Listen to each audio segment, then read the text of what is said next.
Daphne Mason claims she was mortified to learn she was given a fake engagement ring. Jordan Wall says his ex-fiancée was never clear on what she wanted, so he gave her an ethical diamond ring. All rise. Court is now in session. The Honorable Judge Lauren Lake presiding. Please be seated. Good morning, Your Honor. Good morning. Thank you, Sean. Good day, everyone. Good day. This is the case of Mason versus Walls. Ms. Mason, you are suing Mr. Walls for $2,375. He's your ex-fiancé, and you say you sue him for the cost of a fake ring. And Mr. Walls, you say it was an ethical ring. That's correct, Your Honor. So it was not meant to be a real gem.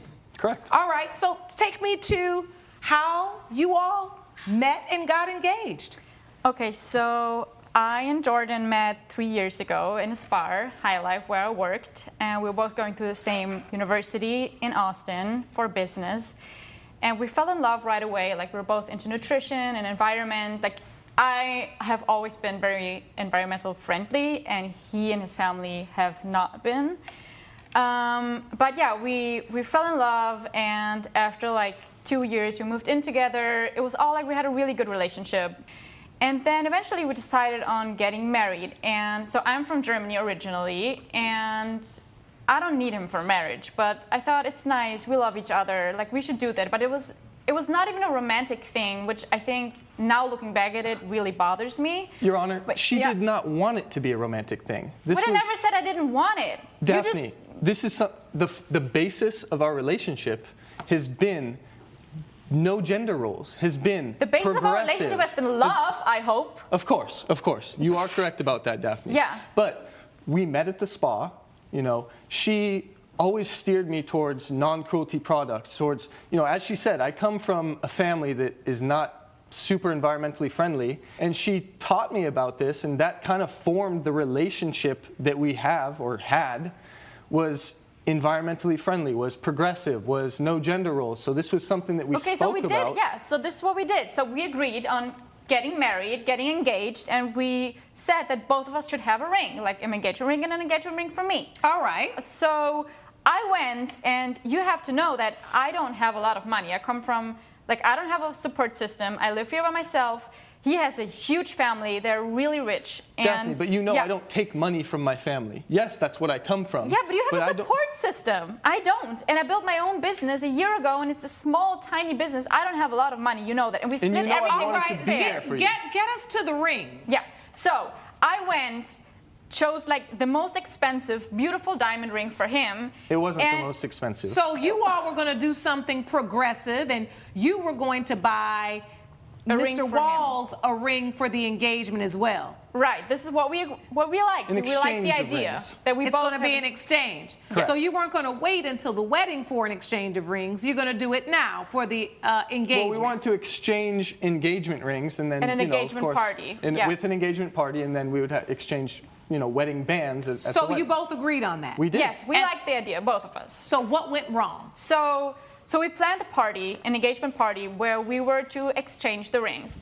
And I loved the ring he gave me. I was really proud of it. It was like a huge diamond. It looked so gorgeous. And I went and I showed it to everyone. And then after 2 weeks, because I loved it so much, I went back to the jeweler where I bought his ring and asked the jeweler if we can get like matching wedding So bands. do you have a picture of that? Yes. Here, I'll take your hold. Okay. There we go. And the jeweler laughed at me and said it's a fake ring. It's not a real diamond. It's not fake, a real diamond Daphne, ring. it's an ethical ring. Okay, it's not but it's a fake ring. And it still was. It wasn't wildly expensive, but I still spent a nice amount of money on it. I wasn't going to get But you. the embarrassment, you understand how embarrassing that is? And so these are the rings. Yes. You see, it's a very nice ring. It's a nice ring. I It did looks not nice. spend no Yeah. money on it. I spent loved a it. nice And amount How of does money. nice. anybody else know when they're looking at it that it's not a real diamond? They didn't. The jeweler told me. The basis of our relationship, yes, is love, Daphne. But having such a care for the environment and worrying about the environment, you know, a moissanite But now ring, you make I me can look like make an sure idiot. it's not a conflict diamond. I can make sure it's not a blood diamond. Okay, I can- if you choose an ethical ring, okay, but tell me. Don't let me walk around like a fool showing everyone my diamond ring when it's in fact not. Why didn't you just tell me? Coming up, She really dislikes I understand there is tension between you two. There's no doubt about that. me. But she Thinks does not that I'm hate marrying you. him for the money. And Okay. I'm constantly proving that I don't think it helps that you're upset about the ethical ring. and later, And she stayed for 3 nights. And on the 3rd night, they left food out. And that is when a bearhead came and destroyed the property. we're back with the case of Daphne Mason, who brought her ex-fiancé Jordan Walls to court over a fake diamond ring. Where is the ring that you bought Mr. Walls? Where is this ring? Where's the ring you bought Mr. Walls? I'm wearing it right now, Your Honor. Oh, yours goes on I the am. pinky. It is a pinky Okay, that's ring. how it goes until you move it to your ring finger. Well, again, not something we talked about as far as which finger it goes on. I typically wear a pinky ring. I didn't expect And my then at the marriage- my man engagement ring to be on my pinky, but that's what she chose. Okay. So I didn't ask her if she wanted a diamond or The a man moissanite. engagement ring. The man engagement ring, yes. All right, let me see it. Sean, can you please? Thank you. Thank you. All right. So it's nice. It has diamonds going. Wow, all the way around. Very nice. It's not even about the money. It's really just me feeling not valued as a woman by his side, especially by his family. Okay, Ms. Mason, I get it. I really do. However, I'm getting to something you said earlier, Mr. Walls. If the basis of your relationship was to be environmentally friendly, to think about a minimalist way of life, it probably seems logical that Mr. Walls maybe thought, again, like he said, we're not going to be dealing with a blood diamond. We're not going to be So his thought process seems logical, but I understand to a woman who's excited to become a bride and a fiance, this was disappointing. How do you reconcile that with the way that you two structured your relationship? Would you have been mad if you also got an ethical ring? No, not at all. Your Honor, one of the business ventures that we've talked about, one of them is an ethical jewelry line. So I figured this, moissanite ring is something that Daphne would appreciate, not only because it's not a conflict diamond, it's not polluting the environment or displacing I people. do understand all of this. I do understand. I just once in your life want to be the #1 woman, not your mom. I don't like. You are the #1 woman. I cannot compete with any of your family members. Why do you feel in competition with his family members, Miss Mason? Because he's such a mommy's boy and she hates me. Like She doesn't hate you, she Daphne. hates me. She does not hate you. She really I dislikes me. understand there is tension between you two. There's no doubt about that. She but she thinks does not that I'm hate marrying you. him for the money. And Okay. I'm constantly proving that. I don't think it helps that you're upset about the ethical ring. Well, Are you all still engaged right now, or are you married? no, I broke up. You broke up with him over this. Okay. I So was just devastated. I just wanted honesty. I don't know. I just wanted to feel like if you want honesty, though, Ms. Mason, you have to give it, right? And it could have been a simple conversation about, I love ethical jewelry. I want to do the jewelry line. But when it comes to my engagement ring, this is what I want. it was really important to me. You can't be passive aggressive about things like that and then get upset. You might have ruined a really great relationship over just a ring. I'm going to give you your ring back, Mr. Walls. Thank you. Here you are. Mr. Walls, do you have anything else you'd like to add before I adjourn court? Your Honor, it's a shame to be here. I didn't want to be here. Obviously, Daphne is someone that I really care about. I understand the tension from her side, the tension with my mom thinking she's after family money, thinking that she's after a green card. I understand her side. I just Yep. really wanted a diamond ring. If you would have communicated that with me, I know. I think we could have moved on. And I know. I didn't want to do this here, but it's been very difficult getting in contact with you. And Daphne, if you want a real diamond ring, Oh I'm my happy to do it the God. right way. Can we do it again? You marry me with a real diamond ring. I've been so stupid. You still want to marry me? I do. I love you. Really? I love you, Daphne. I love you too. I won't.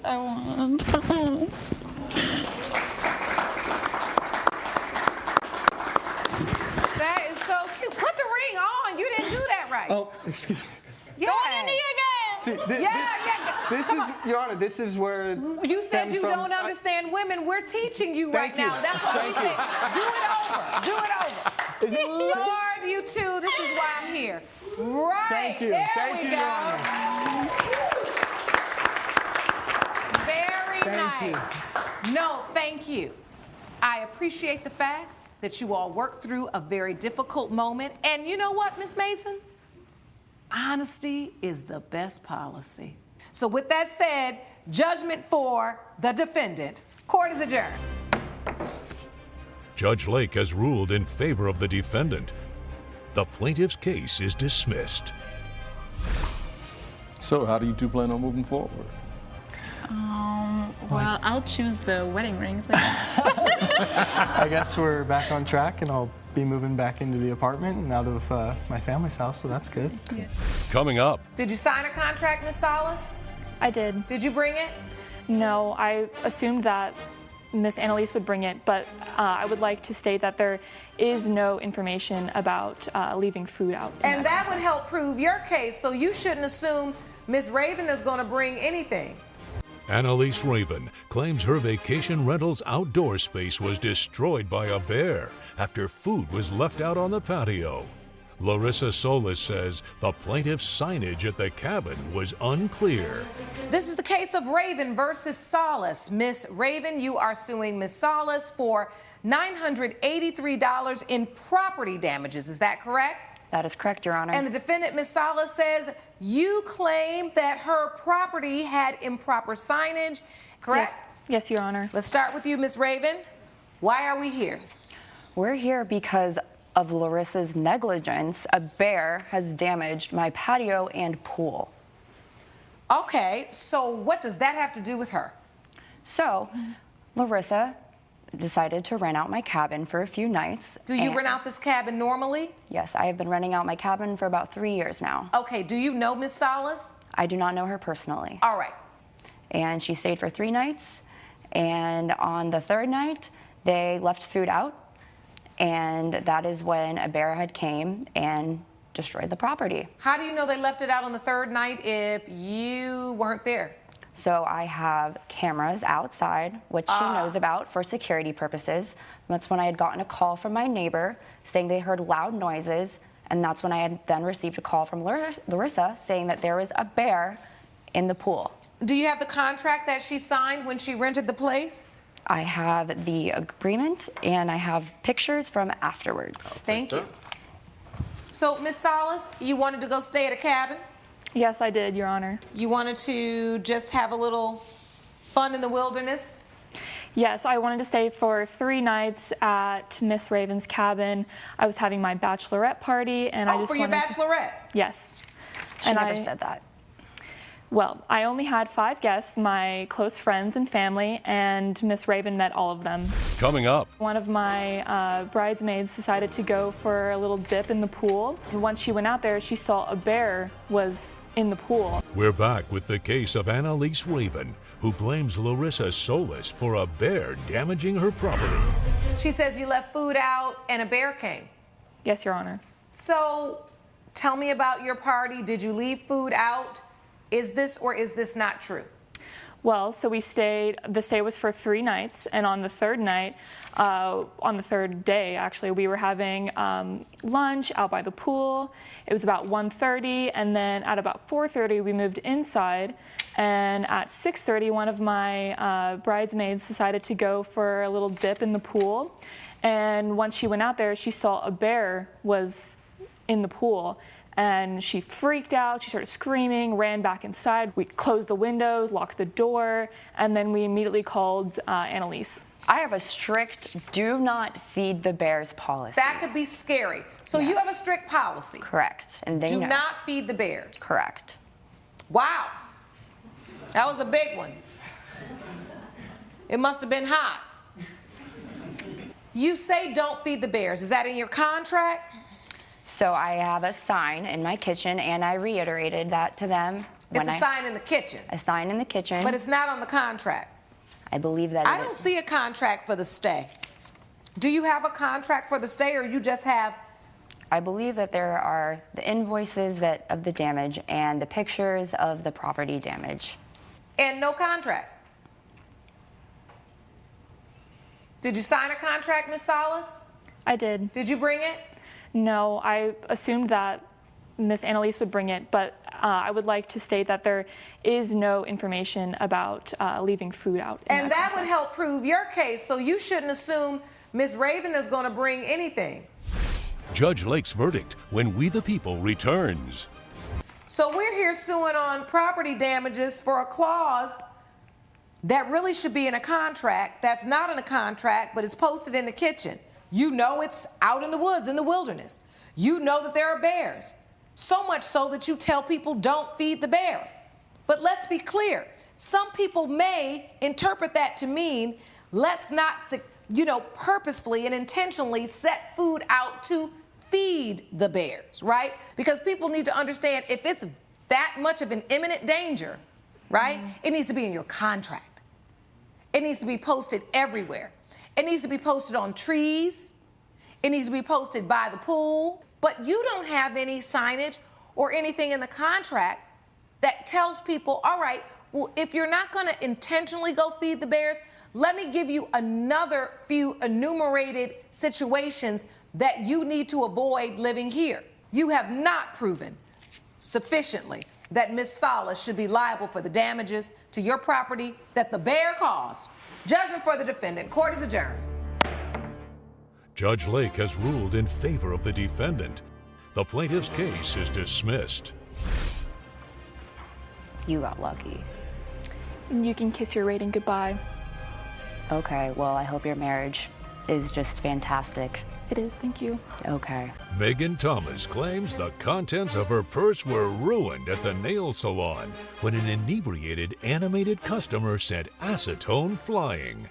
Jalissa White says it was an accident, but the salon is at fault for leaving the bottle open. All rise. Court is now in session. The Honorable Judge Lauren Lake presiding. You may be seated. Hello, Your Honor.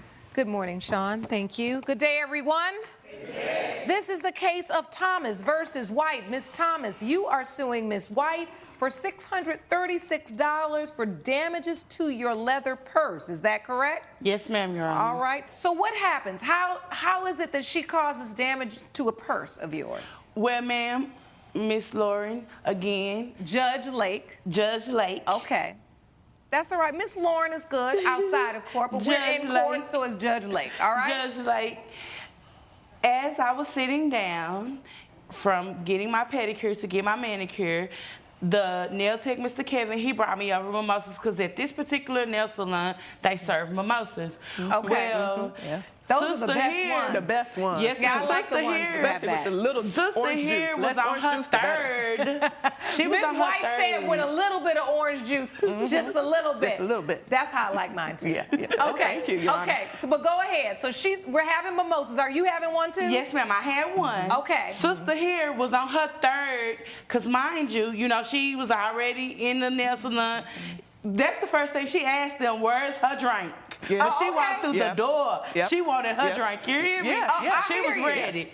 So, as I sat down, from the pedicure chair to the nail chair. Now, okay. She was stationed in the next station next to me. So the next manicure station. So Yes, now you're at ma'am. that long table where the technicians are behind in a row, and then you're next to her in a row? Yes, ma'am. Okay. Yes, ma'am. So she's all up, and she was explaining something to Miss Kim, the nail tech that she normally frequents, and all of a sudden she flailing all around and doing all this, and telling all her business. Okay, and I will admit there goes I the am a little acetone expressive. in my purse. I am a little expressive. I do have a tendency to talk with my hands, and sometimes, I get overexcited, and then I knock things down. Drama queen. But hold on now. wait. What story were you telling, Miss White? Well, you know, I'm a loyal customer at Tiny's nail salon. Okay, so I'm there. Everybody knows me. Everybody knows my name. It's like that show Cheers. Yes. It's like Sometimes everybody you knows want to Lisa. go. Yeah, we gonna have a good time. Yes, they you serve want to free go where drinks. everybody knows your name. Yes, they serve free drinks. Alcoholic you know? again. And once again, you know that little bit of orange juice. Alcoholic. I'm not alcoholic, thank you. Alcoholic. But anyway, that day, everybody wanted to know what happened with my car situation because I explained it to them before. So my car, the engine broke down, and I took it to the auto shop. And on the way back, I was driving it. I made a left turn, and the wheel went flying off. And then, you know, I didn't realize the acetone was open. Okay, wait. It was an open acetone bottle. It spilled in her purse. Let's get some more. This story is fascinating. Okay. But I have to listen to each person one at a time to be able to understand it. Okay. Yes, ma'am. So you're in the story about your car. Right. And, you know, I talk with my hands. I get it. So the acetone, it was open, an open acetone bottle spilled inside her purse. So there, as you're talking, Uh-huh. an acetone bottle, Yeah. which was being used at one of the stations. Right. You talked about how the wheel. Yeah, the wheel went flying off, and there I was stuck making my left turn.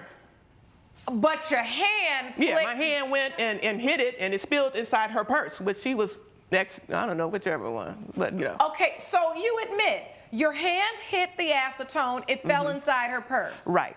Now, why was the acetone open? Was somebody soaking off some nails? Well, that's the nail tech. That Miss So Kim wait, or was the Kevin, acetone? I don't know hold which on one. now, Miss White. Was the acetone in a bottle without the top? Or was the acetone like in something like when they put it sometime in the little bowl when they're trying to make the little... No, this was in a bottle. It was a bottle, and it was, she might have just poured it, I guess, getting ready to serve me. She might have just opened it up and poured it into a bowl, but she forgot to put the top on. All right, so it goes in Ms. Thomas's purse. So you're sitting there getting your nails done. Next thing you know, this acetone's in your purse. Coming up, I also had a picture of my grandmother and myself as a kid, as a little girl, that was very sentimental to me, that was totally ruined, Your Honor. and later, I told him that I was not prepared to go off trail. I was only prepared to go on a normal hike. I felt pressured and a lot of anxiety over going off trail with someone who I had known for only a month. we're back with the case of Megan Thomas, who blames Jalissa White for destroying her purse with acetone. What happens next? Well, the nail techs and her, they tried to clean it out. They got some towels and napkins and stuff, tried to clean it out or what have you. I helped. And, at the time, it wasn't as bad as it is now, because, it just happened. But my passport was ruined. My, it was important, little money order receipts that was ruined. It was just, I had a lot of things. Did you bring the purse in I today? also had a picture of my grandmother and myself as a kid, as a little girl, that was very sentimental to me, that was totally ruined, Your Honor. All right, Well, I I apologize know for that's that. difficult. Did you bring the purse in? I did, ma'am. Yes, ma'am, I did. I'd like to see that. Yes, ma'am. As you can see, the inside and the bottom part is ruined. My $600. That's not $600 right Yes, there, ma'am, Your Honor. it No, is. it's not. No, Your Honor, That's I have the grandmama's receipt. church. She takes the Your church on Honor, Sunday school. I have the receipt. All your evidence. Okay, yes, sir. I have the receipt of said purchase of my purse, That's ma'am. not even leather. Please, ma'am. You say it ain't even leather. And Let me definitely see not worth $600. let me see the receipt for this purse. At the Queen of Diamonds boutique. Okay. Purse was $600 plus tax. Do they still sell this purse? I don't know, Your Honor. I honestly don't know. Did I you don't try think to so. look up to see if you could replace the bag? Yes, ma'am, I did, and they didn't have that specific color. When I bought the purse, I bought it for a particular outfit that I had, and they didn't have that specific color. They had only different colors. And you had your purse, what, sitting on On the hook, it's At the nail salon, and I know you frequent as well, Your Honor. They have hooks like where Yes, you can on the side on where the you can side, put your yes, bag. ma'am, where you can hook your bag up, and it was open because. In the midst of me sitting down, I was looking. I went into my purse to get my phone out to show Kevin, the nail tech, the design that I wanted for that specific set. So that's how it ended up being open. When the acetone went yes, flying. ma'am. Yes, ma'am. Because I went in and got my phone to show him Why would All you right, the so specific hold on, design Ms. I White, I wanted. want to go back to you. Okay. When you see that you flicked or you telling your story, the acetone goes in her purse and her bag, and you all trying to clean it up, Right. what do you say to her? Well, I apologized to her. I said, I'm sorry. You know, Your and I Honor, went and that was not an grabbed a apology. towel and tried to clean it out. No. And I was like, well, hey, you know, accidents happen. Exactly. all right. Not an apology, just okay, well, whatever. Just blow So you off. felt like she basically just blew this off. Yes, ma'am, I do. And so did you feel like the acetone, or could you see the damage to her bag, Ms. White, at the time? No, because she took it and went with it. I mean, Miss Kim had it in her hands, and she was wiping it down, and Kevin had it, and he was trying to clean out the inside, and then she just took it and snatched it. Whoever left the bottle open, it's not my fault. I mean, it should be the salon's problem. If you hadn't been doing what you was doing, That's just me. I'm Listen, Jaleesa. come on I'm going to now. talk with my I'll let hands. you That Okay. is the thing. Let me tell you something, I Ms. can't White. even go back to the Ms. nail White, shop. Ms. White, that's the thing about accidents. They're not on purpose. They aren't planned and they aren't intentional. I understand It's that. just something that happens. In the process of servicing clients, an open acetone bottle is a very reasonable possibility at a nail salon. It would be different if you said that it was in some odd place, maybe, but it's basically where it should be at the time it should be there for the purpose of servicing clients. Right. It just so happened because you've admitted in open court that you are just a very gregarious, you're a very outspoken Right. and animated person. Yes. Things like that happen. Right. And when they do happen, you offer to remedy the situation. It is the opinion and the decision of this court that at the time that the damage happened, you should have exchanged numbers, because you can't really see how much damage is going to happen until it dries. Right. But she lost significant things, and you can see that the whole bottom of the purse is stained from it, not to mention the inside is damaged. Now, you can't control whether you knock acetone on a $6 purse, a $60 purse, or a $636 purse. You really think that $630? Well, unfortunately for you, she actually brought a receipt. And the receipt matches the bag, and so this court has to honor the evidence. Now, if you would have brought in a receipt for a bag that didn't cost that much and say, Your Honor, look at this bag for $136. This is her same bag, but you didn't present any of that evidence. Do you have it? No. Therefore, it's the order of this court, judgment for the plaintiff for $636. Court is adjourned. Thank you, Your Honor. All rise. Judge Lake has ruled in favor of the plaintiff. The defendant owes $636. I told you, justice was served. I can't even go back to my nail shop because of you. That's your fault. No, that's No, that's your not my fault. Your I am fault. Jaleesa, for honey. being- I'm gonna talk the way I'm gonna talk. Jaleesa, honey, no, I no, can't no. look at this. I'm in the courthouse with my nails not done. Coming up, Why not just say, no, thank you. Well- I'll just do this hike.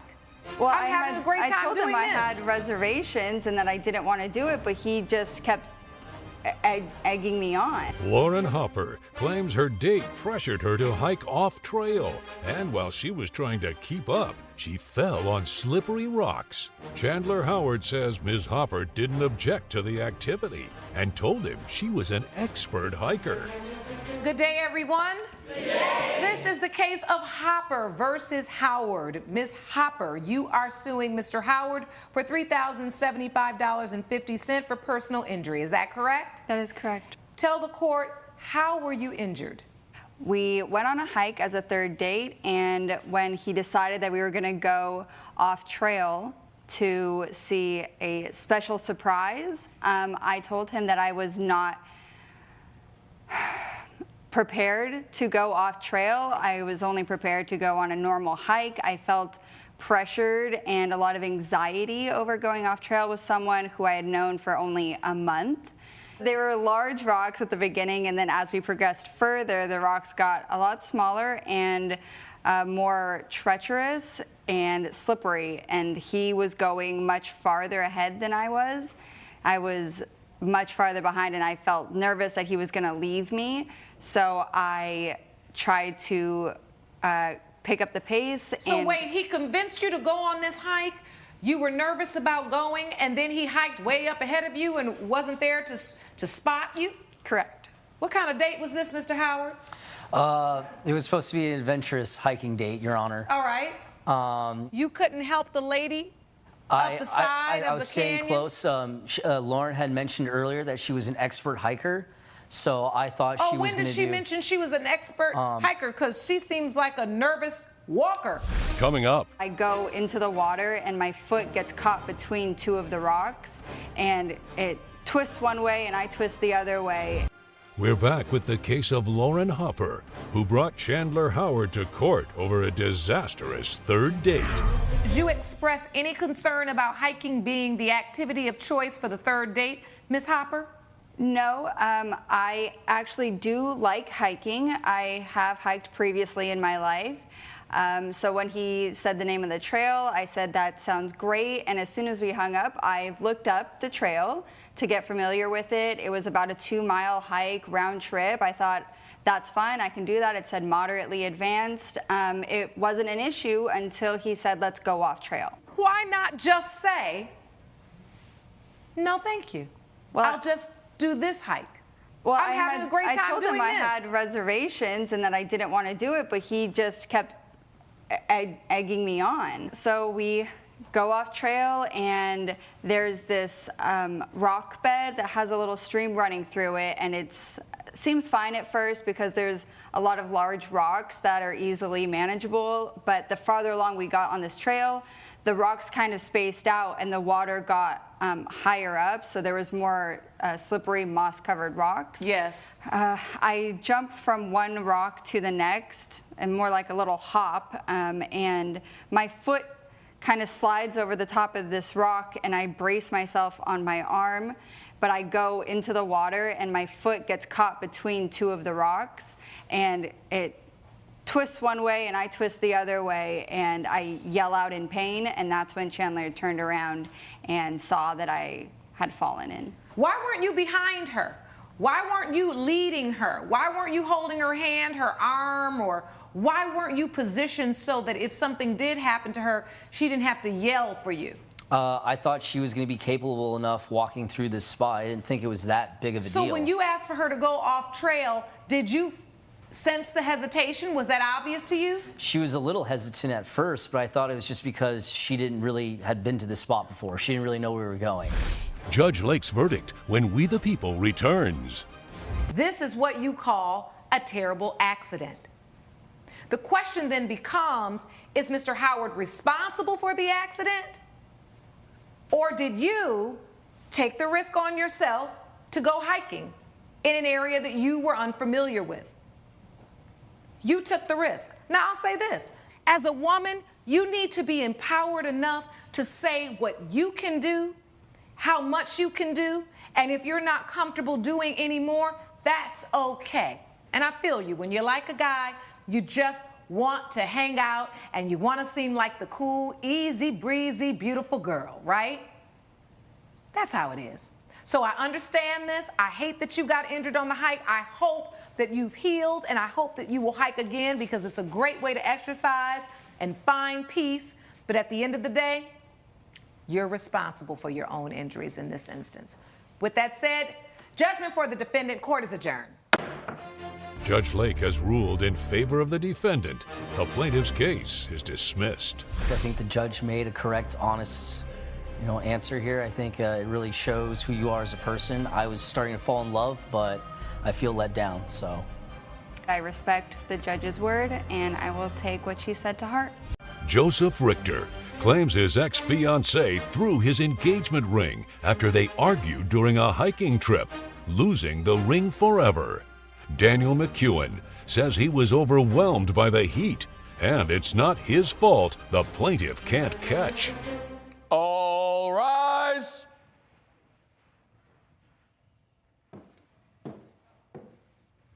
Court is now in session. The Honorable Judge Lauren Lake presiding. You may be seated. Good morning, Your Honor. Good morning, Sean. Thank you. Good day, everyone. Good day. This is the case of Richter versus McEwen. Mr. Richter, you are suing Mr. McEwen for $7,350. The cost of a ring you say was tossed away on a hiking trip. Yes, Your Honor. And the defendant, Mr. McEwen, says it's not your fault that the plaintiff can't catch. Correct. All right, well, I want to hear what happened here. Mr. Richter, I'll start with you. So we were just celebrating our engagement. I proposed to him 11 months ago. I got him a Aurora engagement ring, and he just was upset.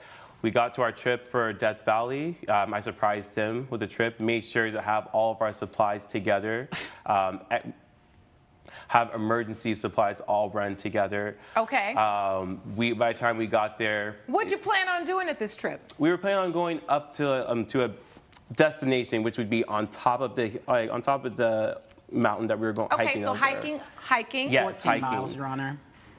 Yes, 14 14 miles, but nothing that he hasn't done before. We're a very adventurous couple. That's actually one of the reasons why I was so attracted to him in the first place, was because we met at a sail race, San Martin, so about 3 years ago.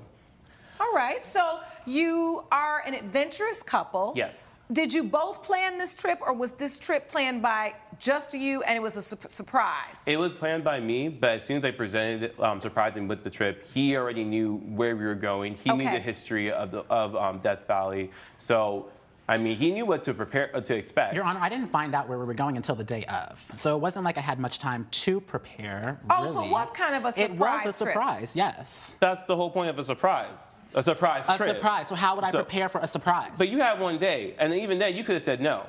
You didn't say no. Maybe you said, let's go. And you were excited about it. Were you excited, Mr. McEwen? Your Honor, I was excited about the trip. As Joe was saying, we are an adventurous couple. I didn't realize until we got to Death Valley that he was really ill-prepared. I would like to present some evidence. I'd like to see it, please. Thank you. So you say he wasn't prepared? He was not prepared at How all, was he Your not Honor. prepared? In Death Valley, it always has these really large temperature changes. So from the bottom to the top, it's like drastic Which he knew increase or about decreases. prior. I knew about the day of. He keeps saying prior as if I knew a week or two in advance. I knew when we got in the car to go. Did you know before you stepped foot out and start climbing up? Yes. But Joe had already claimed that he had prepared everything. He was like, I have the bags, I have the water. I have clothes too. I have the trekking poles, which we didn't have. We ran out of water 6 miles into the hike. I was having sickness. My body was swelling. I told Joe that we just couldn't continue the hike anymore. So you asked to go back down. You didn't want to continue. Halfway through, I asked to go back down. And so what happened?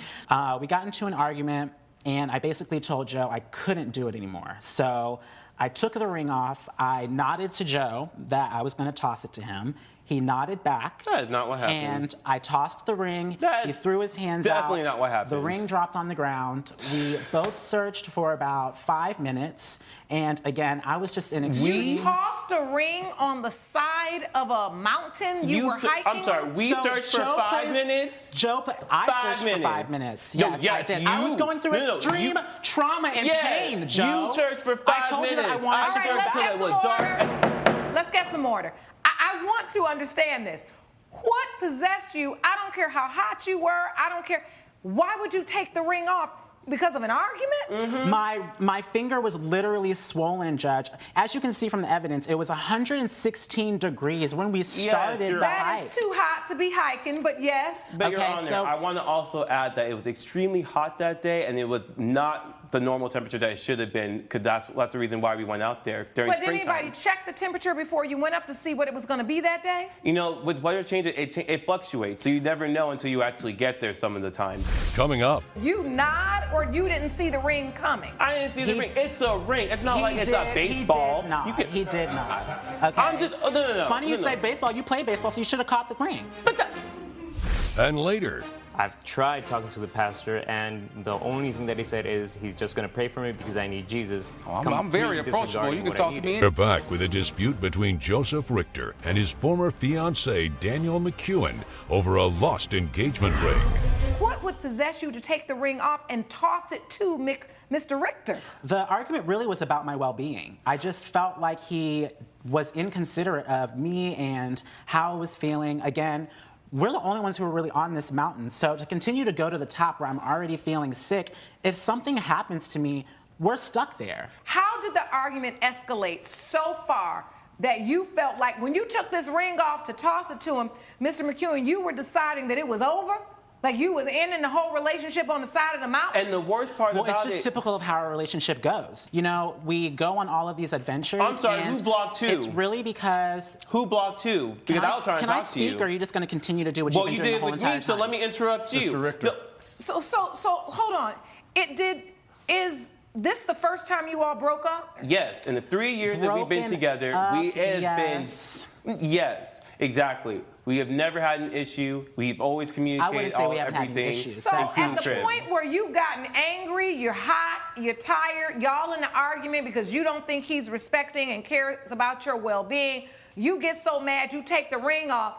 You say you look at him like you're going to toss it, and then you say, yes, Mr. Richter, toss it. You nod, or you didn't see the ring coming? I didn't see the ring. It's a ring. It's not like it's a baseball. He did nod. Okay. No. Funny you said baseball. You play baseball, so you should have caught the ring.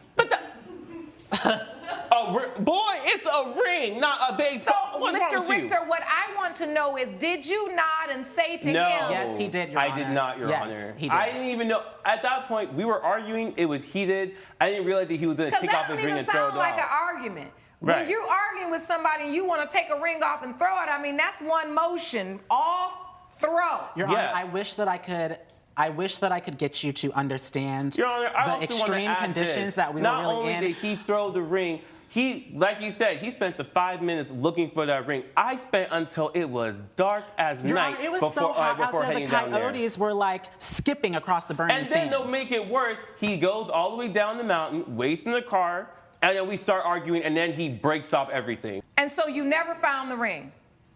No. All right.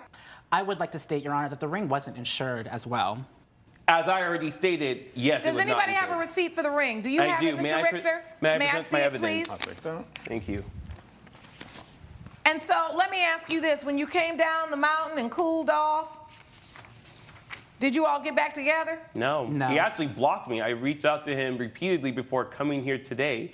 That's the only reason why I'm here today, because this man decided to take the cheap way out. $7,350. Yes, that's correct. Custom diamond setting. And customized as well. Your Honor, I was just done with Joe at the end of that day. Him not caring about my well-being. Him, again, literally, I was almost on my knees on this mountain. So this this argument is rooted in something that happened before you ever went hiking. Oh, because absolutely. I cannot see. Absolutely. It just sounds like you just don't want to communicate about anything. You which act is like why you don't block. know. No Okay, way. okay, Joe. No, tell me. Say it. I've already said it. You don't consider my feelings or my well-being. Give me a day and time then. Anytime we've ever gone on a trip, Joe, how many times have I said to you, hey, why don't we just go somewhere? Maybe we go to a nice island. We can relax. We can do this. And it's always, maybe, okay, next time. And we do whatever it is that you want to do. And I stuck through it for 3 years because I do love you. But I can't do this anymore. What I'm hearing is, Mr. Richter, you are the real adventurous one. And because Mr. McEwen loved you, wanted to be in a relationship with you, he just wanted to experience whatever you wanted to experience and be with you, although that was not necessarily his choice.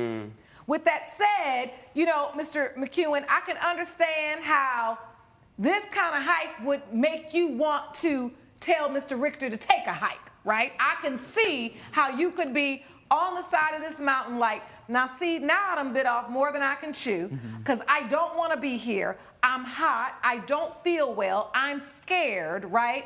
And then your adventurous partner is like, no, you can do it. You can do it. I get that. But this is not the time to take off a very valuable ring that you've been given and decide you're going to get so mad you're going to throw it to him. Now, an engagement ring is a conditional gift in many ways. There are various ways that states and courts have ruled on this, but in most instances, it's viewed as a gift in condition, right? On condition that something happens, and that is the marriage. You did not handle that appropriately. It was actually extremely negligent, and you had no business taking such a valuable thing off, throwing it across the mountain. And for that reason, you haven't even gotten married. It is the determination of this court. Judgment for the plaintiff for $7,350. Court is adjourned. All rise. Judge Lake has ruled in favor of the plaintiff. The defendant owes $7,350. I'm so done with you. As you Honestly, should. like I'm. No, don't talk be to done. Me. No, be done with me. I'm trying to go on my trip to Fiji. Please go to the trip to Fiji. Don't come back. Actually, I don't plan to. One-way trip, I have trust please. issues now because of you, because your goofy self. All right, gentlemen, let's go. Coming up. Did you realize it was a church revival going on at the time? Yes, I was aware. Oh, you did know that? Yes. How did you know? Because of the signage outside? Not just the signage, but the loud music itself. All right. Well, he intentionally likes to just interrupt our services because he's an atheist. Willard Nicholas claims disruptions from a neighbor during his church revival caused donations to come up short. Eddie Colon says he tried to talk to the pastor but was ignored, so he had to take matters into his own hands. Good day, everyone. Good day. This is the case of Nicholas versus Colon. Mr. Nicholas, you are suing Mr. Colon for $2,500 for disrupting your church revival. Is that correct? Yes, ma'am, that's correct. And the defendant says he should not have to pay. He didn't do anything wrong, right? That is true. I want to start with you, Mr. Nicholas. What happened? I am suing this man because he interrupted my revival. We was trying to raise $4,000, but we came up short due to his behavior. And, you know, we need this money for the community. We have several outreach programs that we have. What was happening? You're having a revival in a church or outside? Inside a church. We do it 7 days, for 7 days straight, once in the morning and once in the evening. How close is his house to the church? His house is literally next door. He's my neighbor. But he likes to get out and, play loud music, loud rock music, and interfere with the church services that we have every Sunday. Did you realize it was a church revival going on at the time? Yes, I was aware. Oh, you did know that? Yes. How did you know? Because of the signage outside? Not just the signage, but the loud music itself that they were playing. The loud music that they were playing? Yes. At the revival? Yes. All right. Well, he intentionally likes to just interrupt our services because he's an atheist. How long have you been living next to this church, Mr. Colon? I'd say for about maybe 2 months now. I relocated for a job. I've tried talking to the pastor, and the only thing that he said is he's just going to pray for me because I need Jesus. I'm very approachable. You can talk to me anytime. Coming up. He got at some of my congregation members and was like, I'm feeling sick. I can't sleep. We're back with the case of Willard Nicholas, who brought Eddie Colon to court over a disrupted church revival. So you're trying to raise money. Trying to raise money. And how many evenings is this that the music goes up? How many times have you been trying to do the revival and the music is loud? Well, my congregation, I handed them flyers to hand out to the people in the community so we can get offerings and donations for the revival. But he circulated a petition to stop all that from happening. He got at some of my congregation members and was like, I'm feeling sick. I can't sleep. I can't do this. I can't do that. So he kind of threw a monkey wrench in the program of me raising money for the revival. So we came up short on the money. Well, how much money you think you lost because of Mr. Colon's music? Well, I have evidence right here because last year we made $4,000. All right. And this year we only made $1,500. Okay. So you understand, we need that $2,500 that I'm suing for. We really need this money because we got a lot of homeless people. We got pregnant women and their kids. We need to feed them. We need to provide some shelter for all type of people. Do you own that home or do you rent it? I'm currently renting the home. All right. So it's just been 60 days. Yes. People have a right to use and quiet enjoyment of their home, meaning when they rent a place or when they own it, you have a right to be able to enjoy yourself inside your home, doing the things you love to do. But you have to be mindful of neighbors. There's courtesy, right? You have to be mindful of how your actions could affect another. Now, both of you, you are a church, Yes, but ma'am. you also live right next to a residential home. Judge Lake's verdict when We the People returns. Believe that conducting a revival at night after 6, 7 o'clock when others could be resting is the smartest thing to do when potentially you could have done the revival maybe earlier in the day. I mean, no other tenant has complained. He's the first tenant that lived in that house that's complained. But there's always somebody. I don't know about Always you, somebody, that's but right. I've lived on enough streets to know. Mr. Cologne might be a terrible neighbor. He might even be a jerk. But he's not liable for the $2,500 you did not make, because there is no way for you to prove that the church would have made that money. You can't prove that definitively. Mr. Nicholas, what I advise is when you're doing your revivals, next time, make them earlier in the day. Mr. Cologne, when they let you know what time it's going to be, let it be sometime when he at work. Do it during the week. Do it sometime where he's not around until his lease is up. And then you need to get yourself another place to live. Amen. Hallelujah. This is a waste of everybody's time. You could be in there trying to save some more souls, Save Mr. soul, Nicholas. that's what I Judgment for the defendant. Court is adjourned. All rise. Judge Lake has ruled in favor of the defendant. The plaintiff's case is dismissed. You know what, man? I don't even believe this, man. You know what? I'm going to roll with the judge. I respect her, but you, I don't respect you. And I ain't going to love my neighbor. I ain't going to do that. Not me. Not in this lifetime. Lord, forgive me. You could probably enjoy it. But yeah, you need to move. You need to shake the spot in a real way. Trisha Gamble claims her ex-husband pocketed the money she paid for their daughter's security deposit. Darius Brown says his ex-wife didn't contribute as much financially as he did, so he should keep the deposit. All rise. Court is now in session. The Honorable Judge Lauren Lake presiding. You may be seated. Good morning, Your Honor. Good morning, Sean. Good day, everyone. Good day. This is the case of Gamble versus Brown. Ms. Gamble, you are suing Mr. Brown, your ex-husband, you say for a stolen security deposit in the amount of $1,500. Is that correct? Yes, ma'am. All right, and Mr. Brown, you say you don't owe your ex a thing. Is that correct? That's correct. All right, tell us how this dispute started, Ms. Gamble. Yes, ma'am. Well, our daughter needed money to move into an apartment because the current place that she was living, the conditions were horrible. So everything happened so fast. We were having a dinner at my place, and Who was at the dinner? My ex-husband. Okay. And our daughter. Okay, that's good. Yes, ma'am. Yeah, I like that co-parenting. Yes, ma'am. All right, so you're having dinner, and what comes up? Well, she begins to tell us about the issues that she's having with her roommates. They are breaking her things.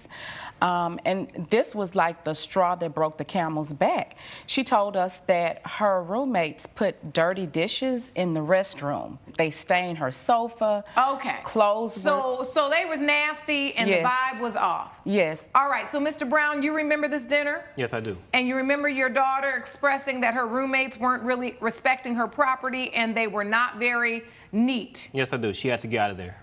She needed to get out of there. She needed to get out of All there. right, so what happened? Well, she said she found a place and we were really excited about it. And she told us that she needed $6,100 to move in. And so she gave us the itemized numbers. And so one of the numbers was $1,500 for the security deposit. And then the rest was rent, which they were requiring all of that up front. First and last month's rent, or just Yes, ma'am. first? First, last month's rent, And plus security deposit. a security deposit. Wow. All right. And so you all are discussing this at the dinner table. Yes, and ma'am. then what happens, Mr. Brown? You can take it from here. What happens? From here, I told her I could co-sign for her, my daughter, that I can pay the first month's rent and the last month's rent. She could also help me with the first month's rent. And so that's what we did with her $1,500 security deposit.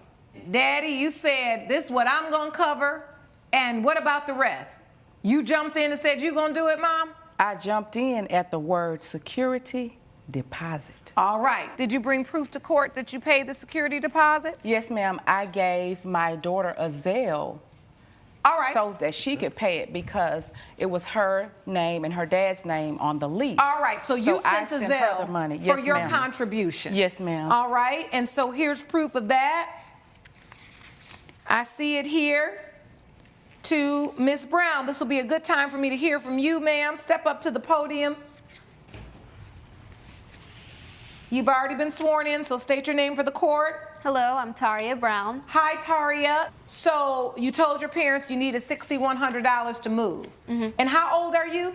I'm 21. So you're 21 years old. All right, you graduated from college? Yes. And so when you asked your parents for this money, did you say, I need you to loan me or give it to me? I said I need the help giving. I didn't say anything about loaning. She asked for All the right. help and we jumped in. We jumped And you in jumped in. You admitted That's right. that. That's right. I You jumped in said, and co-signed. I'll co-sign. You need to get out of there. That's right. Yes. All right. And so there was never any discussion about paying that. No. So, Mr. Brown, you were a willing and able co-lessee for your daughter. Yes. You both were on the lease together.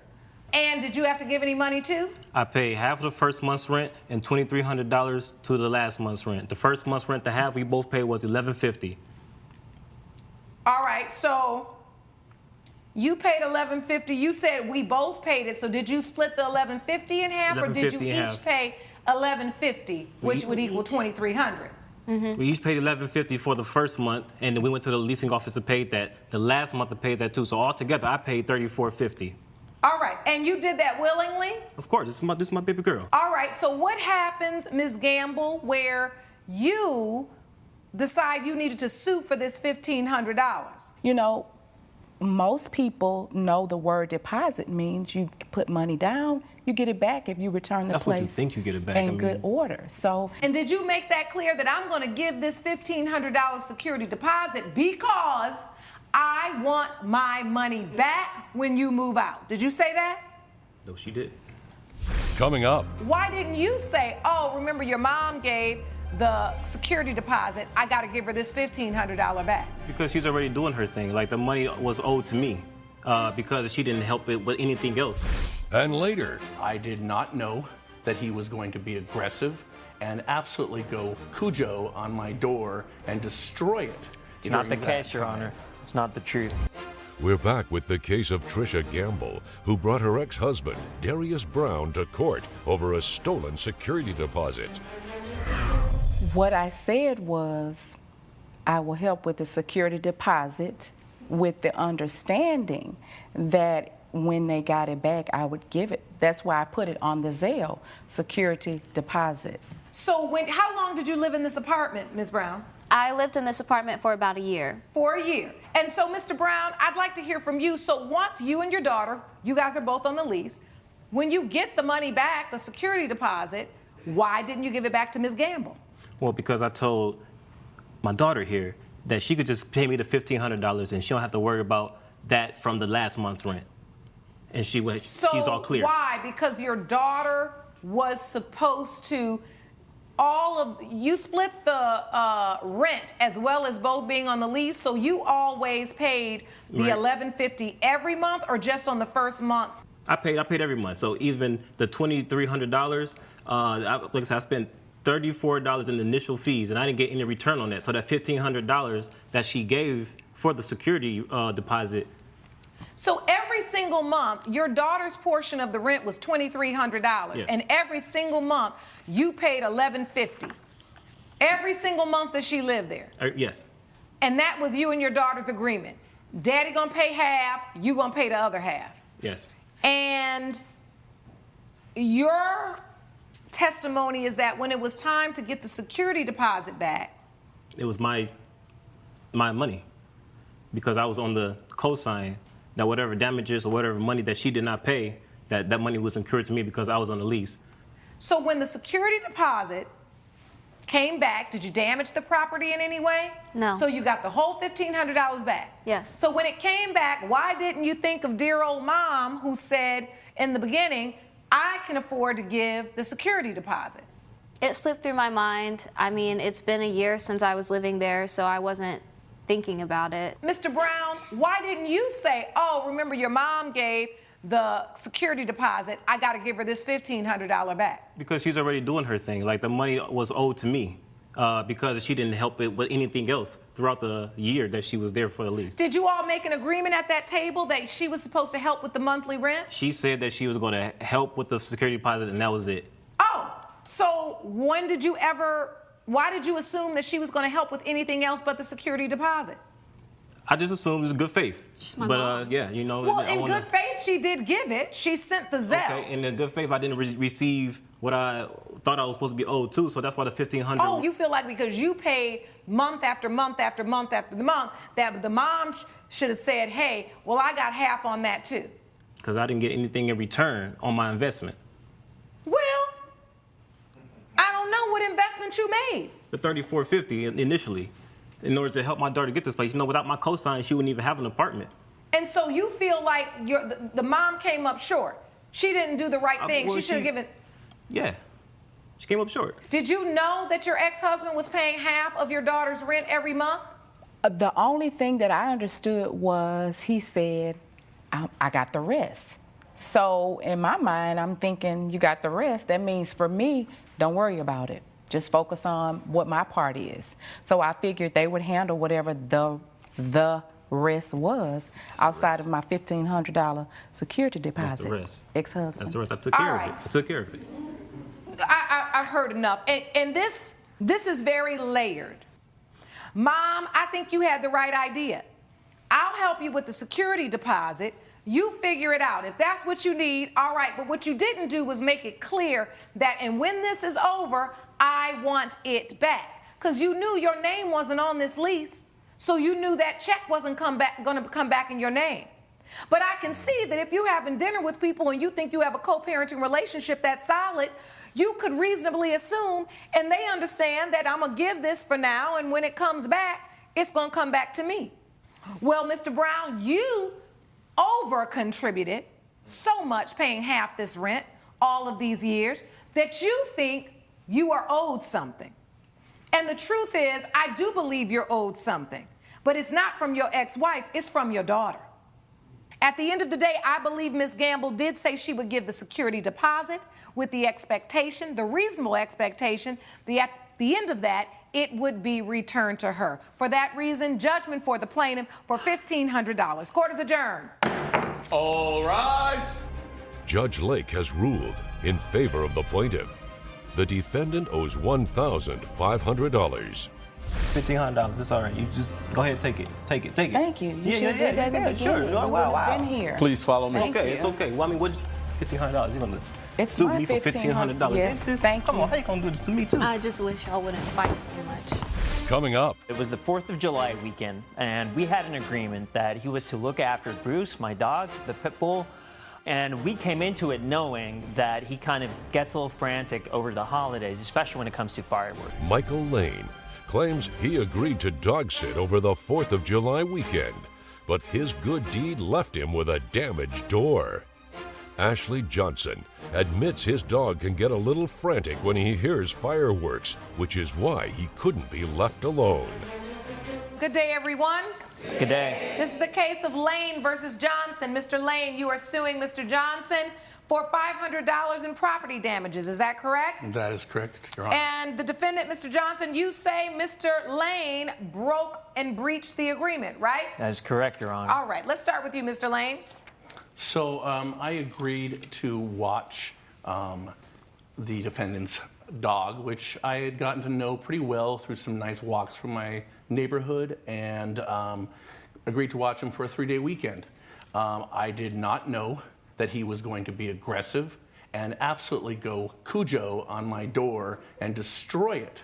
It's not the during that case, Your time. Honor. It's not the truth. What is the truth? The truth is that, we had prearranged prior to, it was the 4th of July weekend, and we had an agreement that he was to look after Bruce, my dog, the pit bull, and we came into it knowing that he kind of gets a little frantic over the holidays, especially when it comes to fireworks. So I specifically made an agreement with Michael over there that he'd look after. In fact, I brought over for the first time some CBD oil, and I gave him instructions that Michael agreed to. And would I have known that he would have left Bruce, I would never have gone to the trouble of bringing him over. So, Mr. Lane, when Mr. Johnson asked you to watch the dog, right? How much were you paid? Well, I was loving watching the dog. He did give me $500 for the 3 days, which was pretty nice. $500 for 3 days of watching a dog? Yeah. Yes, Your Honor. The problem came in that on 4th of July night, or actually afternoon, I'm a classical singer for a living, and I don't get a lot of work. And it's been a really, really hard time in the last few years. So I was offered a job to sing some patriotic songs at a party that day. I did go out and take that job during the day. I gave the dog the CBD oil. The dog was wrapped up and cozy and calm. And I had never seen any aggressive behavior from the dog before. So I went and took the job. Coming up. Was it understood, Mr. Johnson, that Mr. Lane was just like not supposed to leave the house for 3 days? Absolutely. Otherwise, I would have taken it to the kennel. We're back with the case of Michael Lane, who blames Ashley Johnson's dog for aggressively damaging a door. Was it understood, Mr. Johnson, that Mr. Lane was just like not supposed to leave the house for 3 days? Absolutely. Otherwise, I would have taken it to the kennel. Otherwise, he wouldn't have got $500. Exactly. I'm still stuck on that. There you go. Right? Yes, Your Honor. Now, Mr. Lane, your understanding was what? That you weren't confined to the house. Yeah, I mean, I didn't think I couldn't leave, like, to go to the store or go for a couple of hours just for something. I had never seen behavior like that from the dog. And by the way, I'm not asking for this money for myself. My landlord is asking me for $700 to repair this door. I did not. What damage to the door? What did the dog do? Yeah, I've got a picture of that for you.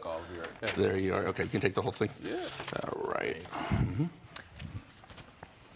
What did the dog do while you were gone, Mr. Lane? Well, that's what he did to the door that I'm responsible for. Scratched the door. Yeah, and there was some other stuff around, but I'm not worrying about that. Yeah, the door's pretty damaged, and I can't afford that right now. Well, here's a big issue right here. I just have to come in. So I get back the Monday after the fact. Didn't know that Michael had taken this gig. So obviously when I arrived, he just happened to say that, by the way, I left for a gig. So, on one hand, I was livid that my poor dog was left alone, which was the whole issue of taking it over to him. But beyond that, I'm a reasonable man. I felt terrible what happened to the door, and I didn't leave it there. So in addition to the full $500 that I paid for his services, I gave him another $200. I got the evidence here. And what happened was... So he had $700 for watching your dog for 3 days? That's it. Well, Yes, I Your mean, Honor. that just covers the repair to the door. And we both agreed to that on the day. Judge Lake's verdict when we the people read. So you gave him an extra $200, and I see it here. You transferred the money and you sent the $500. So how much did you make on your singing job? $400. I've heard enough. Mr. Lane, listen.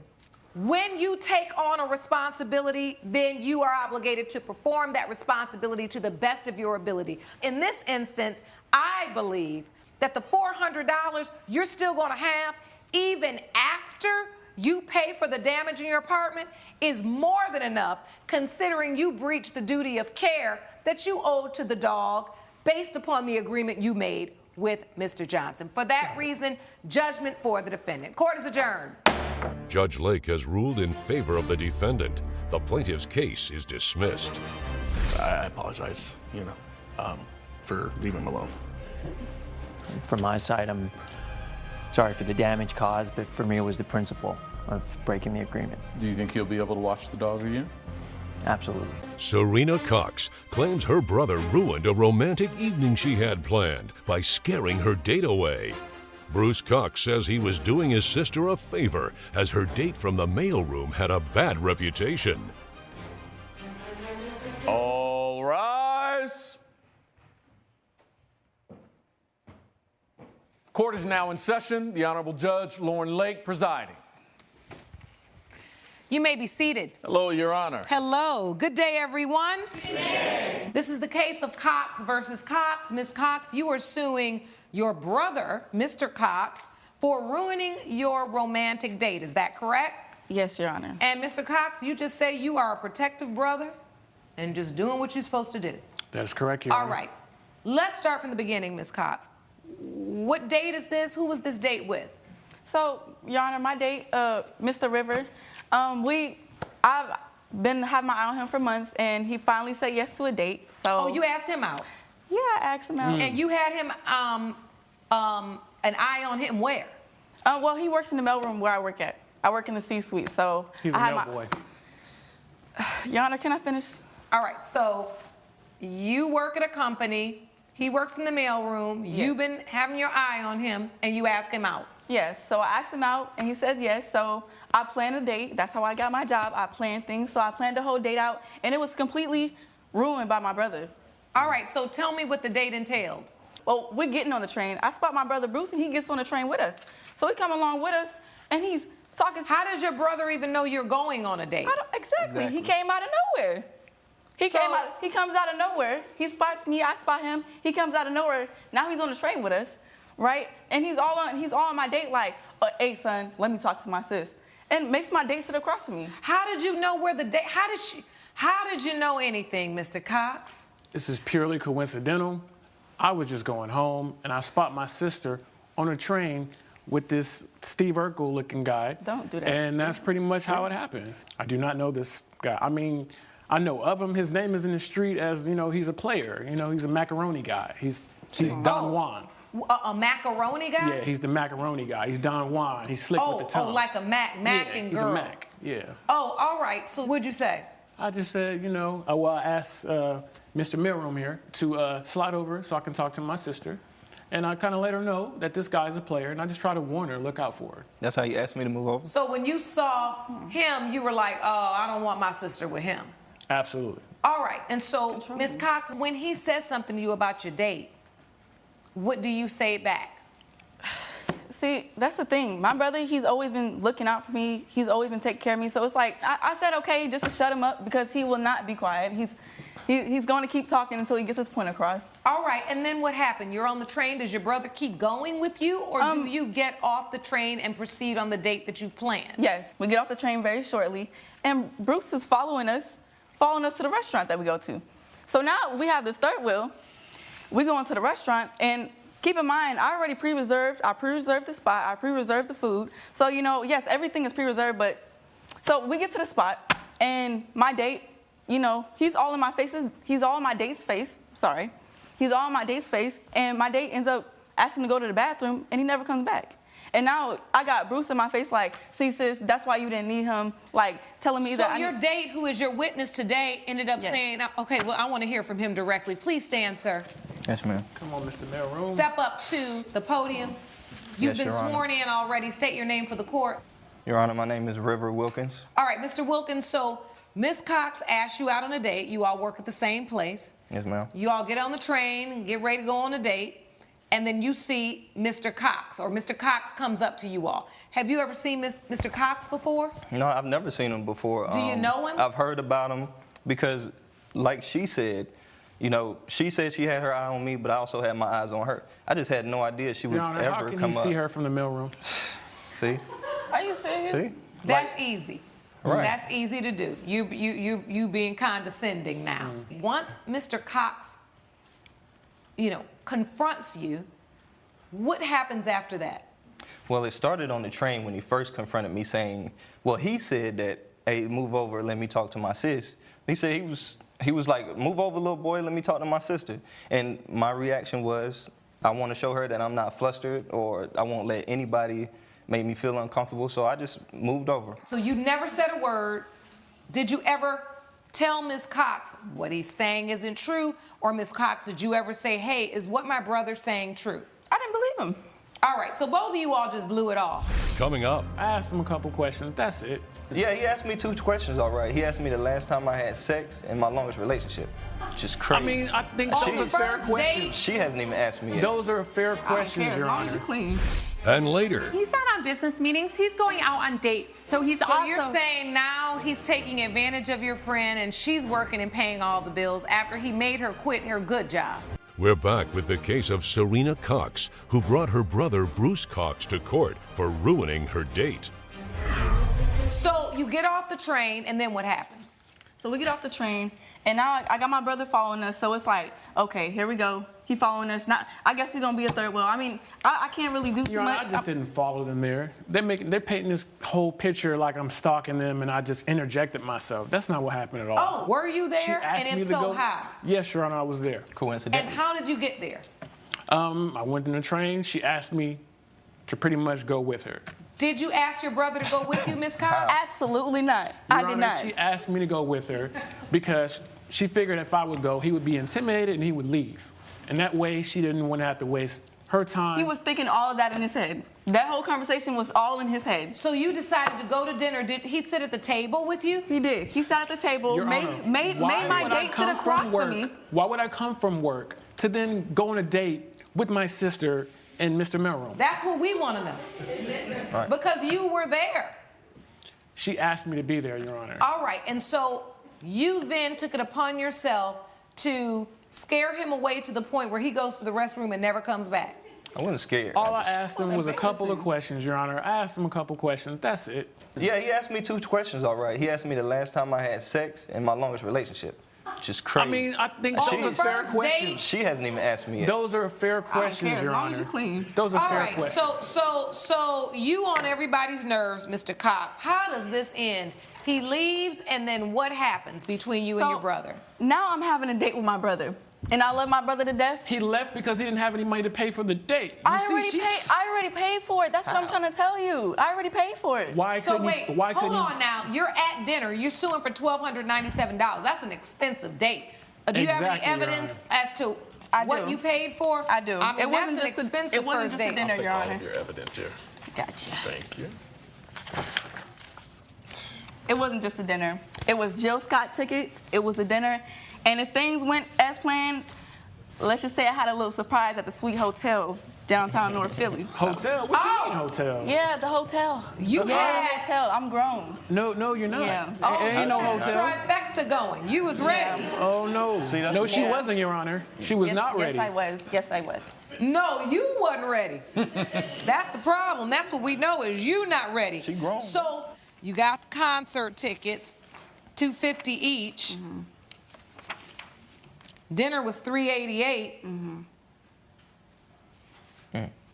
$500 for concert tickets and $409 for this hotel.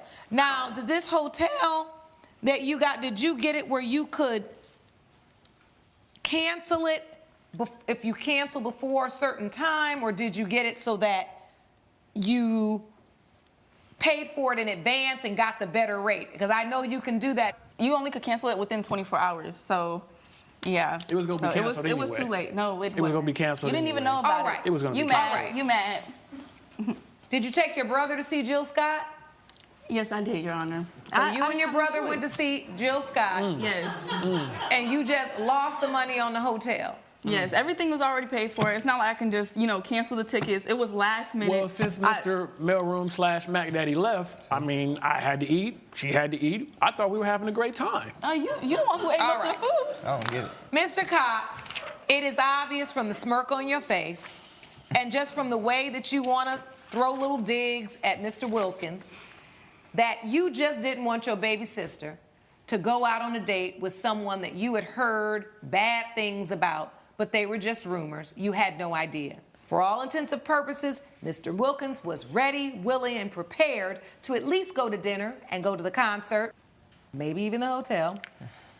But your brother interfered with that. So, Ms. Cox, I am going to award you the money for dinner because your brother sat up there and ate, and you agreed to take your co-worker to dinner.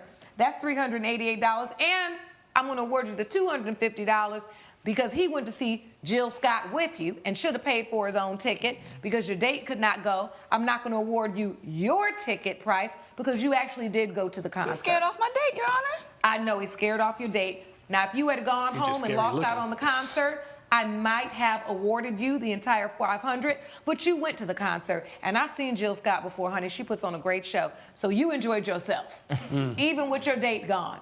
Now, as for the hotel, you only pay for a hotel up front when you know you're showing up. In this instance, there was no guarantee that Mr. Wilkins was really going to go to the hotel or that the date was going to go well enough that you even wanted to go to that hotel. So I'm not going to award you the money for the hotel. Judgment for the plaintiff for $638. Court is adjourned. Judge Lake has ruled in favor of the plaintiff.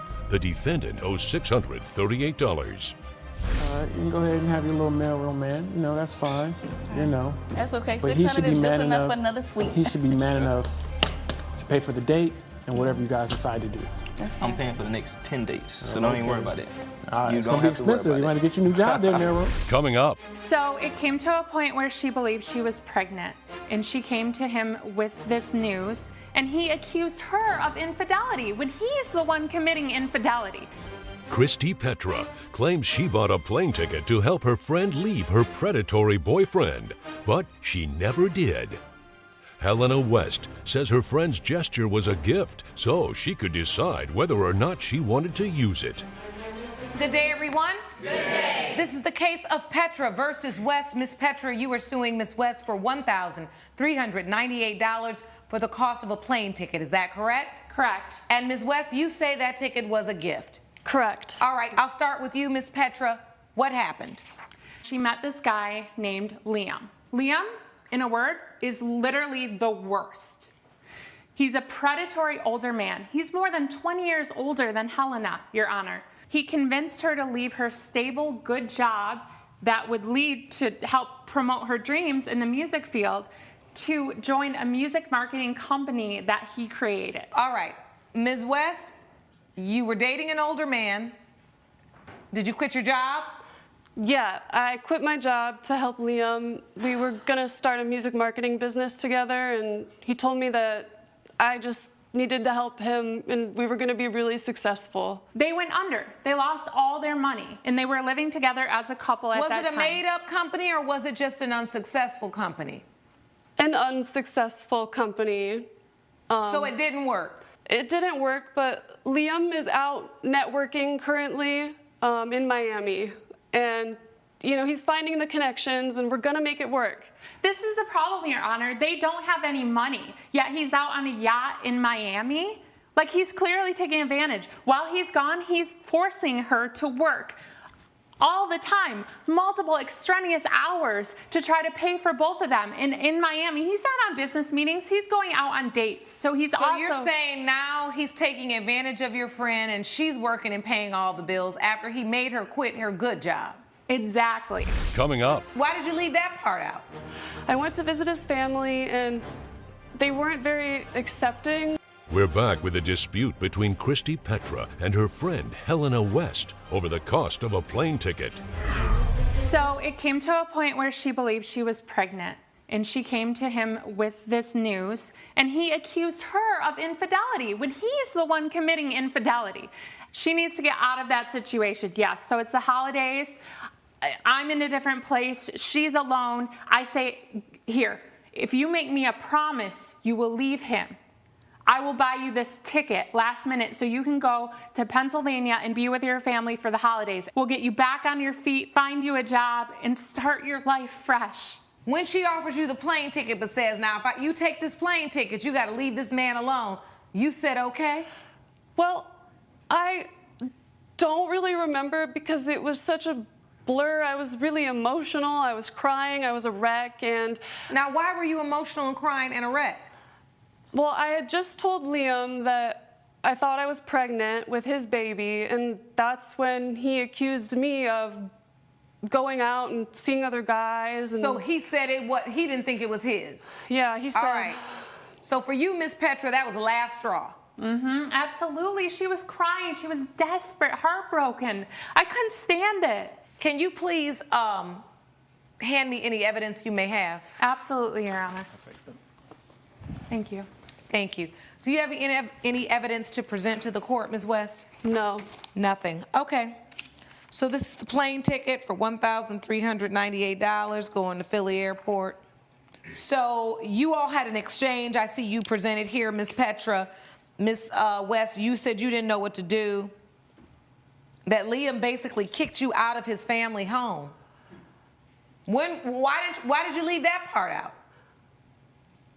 Well, that was back over just the other weekend when I went to visit his family and they weren't very accepting of me. Judge Lake's verdict when We the People return. So then Ms. Petra says, all right, I'll get you out of there. I can get you a flight home now, but you have to promise you won't go back to that loser. Please, yes, you tell her, yes, I will do that. I'll promise that. Send your flight information and I'll do it. And then she booked the flight. All right, so gifts are usually not revocable. Conditional gifts are something else. It's obvious from this writing that you agreed, hey, if you buy me this ticket to go back home, I am going to leave this man alone. It's plain as day. You did not fulfill your end of that bargain because you're back with him, right? Yes, you owe your girlfriend $1,398 for the plane ticket. Judgment for the plaintiff for $1,398. Court is adjourned. Judge Lake has ruled in favor of the plaintiff. The defendant owes $1,398. See, Helena, I told you, stand up for yourself. I love you. I care for you. Why do you always act like I owe you something? You know he's toxic. You know it. Believe in yourself. Henry Westbrook claims he hired a matchmaker to help find his Mrs. Right, but instead he was set up with women who turned out to be Ms. Wrong. Mia Wang says Mr. Westbrook was way too picky for his dating criteria to be met. All rise. Court is now in session. The Honorable Judge Lauren Lake presiding. You may be seated. Hello, Your Honor. Hello, thank you, Sean. Good day, everyone. Good day. This is the case of Westbrook versus Wang. Mr. Westbrook, you are suing Ms. Wang for $1,500 for failed matchmaking services. Is that correct? That's correct. All right, and Ms. Wang, you said you did your job and that Mr. Westbrook's just overly picky. That's correct. So I'll start with you, plaintiff, Mr. Westbrook. So you hired Ms. Wang to be a matchmaker for you? Yes. All right, what prompted you to hire a matchmaker? Well, first of all, Your Honor, at my age and at this stage of my life, I'm a CEO of a PR marketing firm in Manhattan, New York. I'm working really hard. I don't really have time to go out and date. So I said, well, you know, I'm making a lot of money. I can hire somebody to do this for me. So I searched online. Outsource that. Yes. All right. Yes, we have to delegate these things. So I looked online and I found her services online, and I said, okay, this is something specifically for high net worth elite individuals, which is, you know, my community. And so I hired Ms. Mia Wang to do this service for me. We drew up a contract. I paid her the sum of $1,500, and she did not. You had to pay that up front? That was, yes, ma'am. All right. So you paid the $1,500 up front, and what did you tell Ms. Wang you were looking for? I had to be very specific with my criteria because honestly, at this stage in my life, I can't play around with this. So I said, listen, I'm gonna pay you this sum of money. I need her to be at least 5'7". I'm 6'3". Also, I need her to be college educated, you know, at least a bachelor's degree. These are very important things to me. I needed her to want to have children. I wanted her to be under the age of 35. Things like that, really important. These are like deal breaker things for me. So, Ms. Wang, I want to come to you. How long have you been in business? 5 years. What is your typical clientele like? My clientele, Your Honor, are high net worth individuals, CEOs, presidents, founders of companies. They have to have at least $1 million net worth, and if they're working, they have to have $500,000 income annually. How do you work with people's preferences or their requirements? Your Honor, it's love that we're talking about. So my service don't guarantee all those check marks, you know, checking all the boxes. This is, you know, two human beings, you know, falling in love and having chemistry. So I will take those requirements and criteria and jot them down and try to match it as much as I can. And how do you find the young ladies? How do you match them? The men come to you, or do the ladies come to you as well? It's both. Oh, Your great. Honor. Yes. Okay. And I have a really fantastic database because I love meeting people. So you all do go into, there's a contract, right? That's right. Did anybody bring that contract? I did. I'd like to see that, please. Yes, Your Honor. Thank you, Sean. So Ms. Wang, when you do the contract, was this the standard contract that you do, or was there anything different about the contract you did with Mr. Westbrook? No, it's a standard contract. Every time I start with a client and we discuss, all the criterias, I provide my service. And this particular case, my service was promised to Mr. Westbrook that I would bring him 3 dates within a month. Within 30 days? That's correct. So 3 dates. Set up a total of 3 dates for the client with 3 different women over the course of 1 month, 30 days. $1,500 for 3 dates.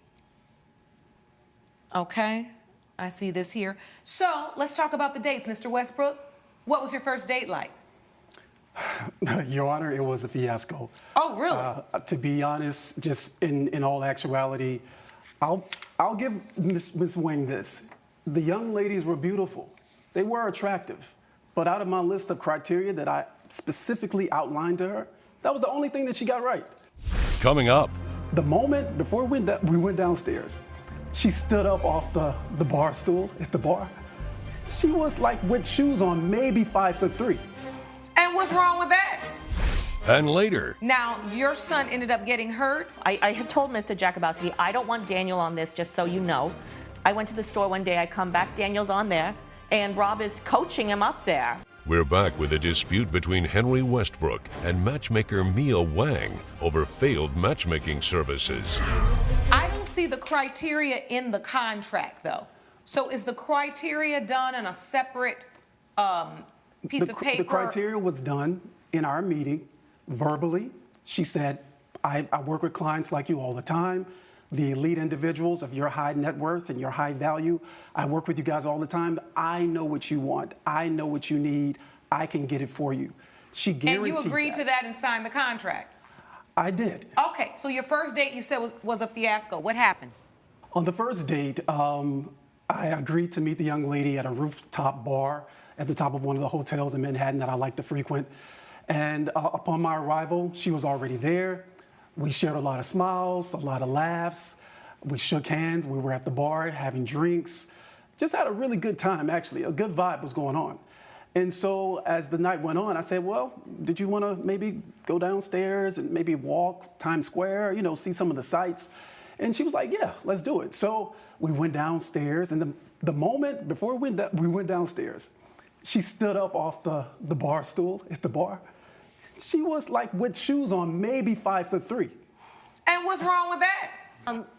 I just want to clarify that during our meeting with Mr. Westbrook, he did mention all his criterias, but I had a thought that he had a lot of criterias, and I did say to him that I will try my very best to meet his criteria. There was no promises. All right, so this woman you felt like had some of the other criteria, but she just wasn't that tall. She was perfect. So when she stood up off the bar stool and she was short, Mr. Westbrook, you was done with it. Well, it wasn't so much like that. I'm a nice guy, but the whole night I'm thinking I'm paying for this. I paid someone for this service, and they didn't meet my criteria. Now, to be honest with you, Your Honor, I'm a bachelor in Manhattan. I can go get a date anytime I want to.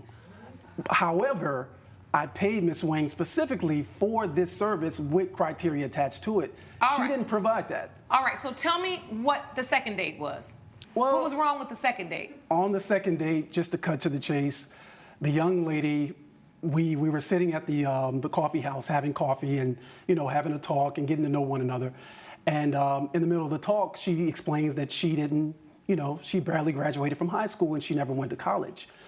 And right then, in my mind, I'm like, am I hearing this correctly? Is this really what I'm hearing? When I specifically told Ms. Wang she must be college educated. She has to have at least a bachelor's degree, Your Honor. All right, and then what about the third date? What went wrong there? You didn't like her because? I actually was falling in love with her. Oh, on the first date? No. Oh. We went on actually 5 dates. All right, now we're getting somewhere. This is how much attached I got to her. We had a chemistry that I don't normally get with someone. Just to cut to the chase, Your Honor, on the 5th date, we're hugging. I gave her a kiss. I said, do you want me to walk you to your door? Do you want some company? Are you lonely? And so I walked her to the door. And so we embraced each other. We kissed each other. And while I'm standing there embracing, A man walks up to the front door, opens the front door in his boxers. And he was at her house? At her house. And I'm looking at her, she's caught with this situation, and then she runs after me. I'm walking away. She runs after me saying, oh, he's just my ex-husband. He just needs a place to stay right now. So, Ms. Wang, did you know anything about this ex-husband? No. All right, so we don't know if when she filled out the paperwork for Ms. Wang, whether he was really staying there or not. We don't know if she lied or not, but what we do know is you enjoyed her. There's absolutely no way they could guarantee that a person you're looking for, the person they could match you with, could have every single thing on the criteria. Now, they might get someone, but you still may not like them, because what I can see now is you're gonna find a way to not like somebody. And you're right, you're a successful man. There really should be no reason why you shouldn't be able to find a date. I know a lot of single, successful women in Manhattan. They would love to go out a date with a nice brother, but they don't want to go out with a brother who is so picky that he tears apart every opportunity there is. You did not, in this contract you signed, anywhere state that if one of these dates was missing any one of these criteria, that would not fulfill Ms. Wang's obligation under the contract. Your contract said 3 dates. You testified against your own interest by saying you met a girl you almost fell in love with. You had a great time on the first date, but she was short. You are basically testifying to the fact that you enjoyed at least 2 out of the 3 dates. She does not guarantee you're going to get married. She doesn't guarantee you're going to get engaged. And she doesn't guarantee that somebody may not lie. She can't guarantee that. Stop talking. I'm done. Mr. Westbrook, next time you sign a contract, do a matchmaking service, look at the fine print, read it through, and if you want those guarantees, add those in. They were not in this contract. And I will say this, if you really want to find love, you've got to put as much effort as you have in getting on my nerves as to getting out of your own way. Because the only one that's stopping you from having a nice date is you. Because you done wore me out. This is my first case today. You done wore me out today, okay? I'm ready to go.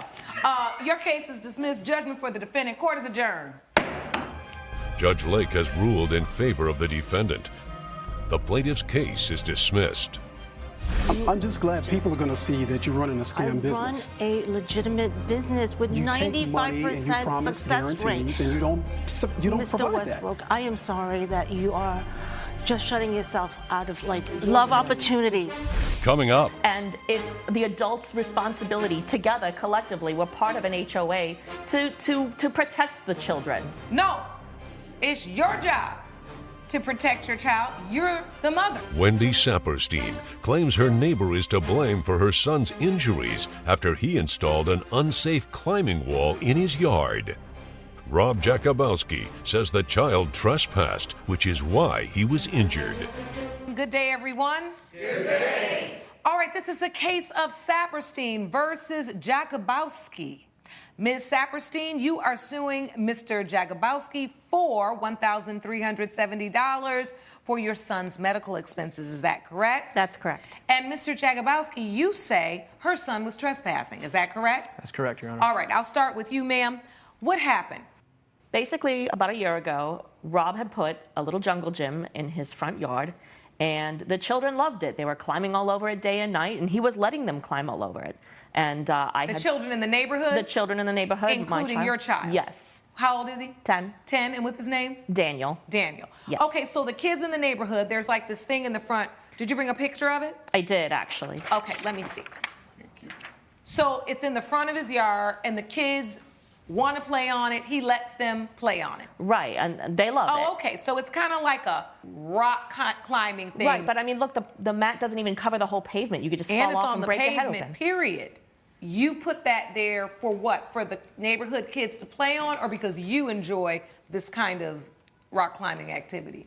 I do it for a living and also for my enjoyment. And while we were there, kids took interest, and I allowed them to have some fun on it as well. Now, your son ended up getting hurt? I had told Mr. Jakubowski, I don't want Daniel on this, just so you know.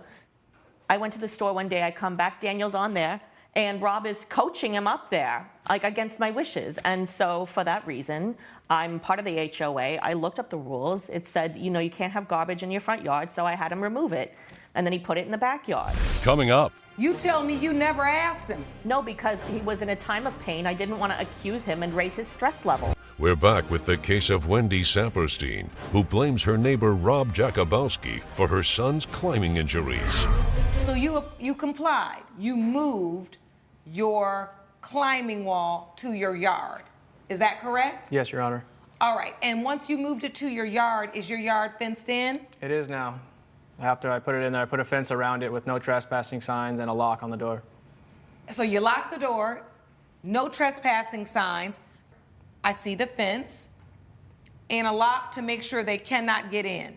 So from that point, you say your son got injured, Ms. Saperstein. How did your son get into Mr. Jakubowski's yard?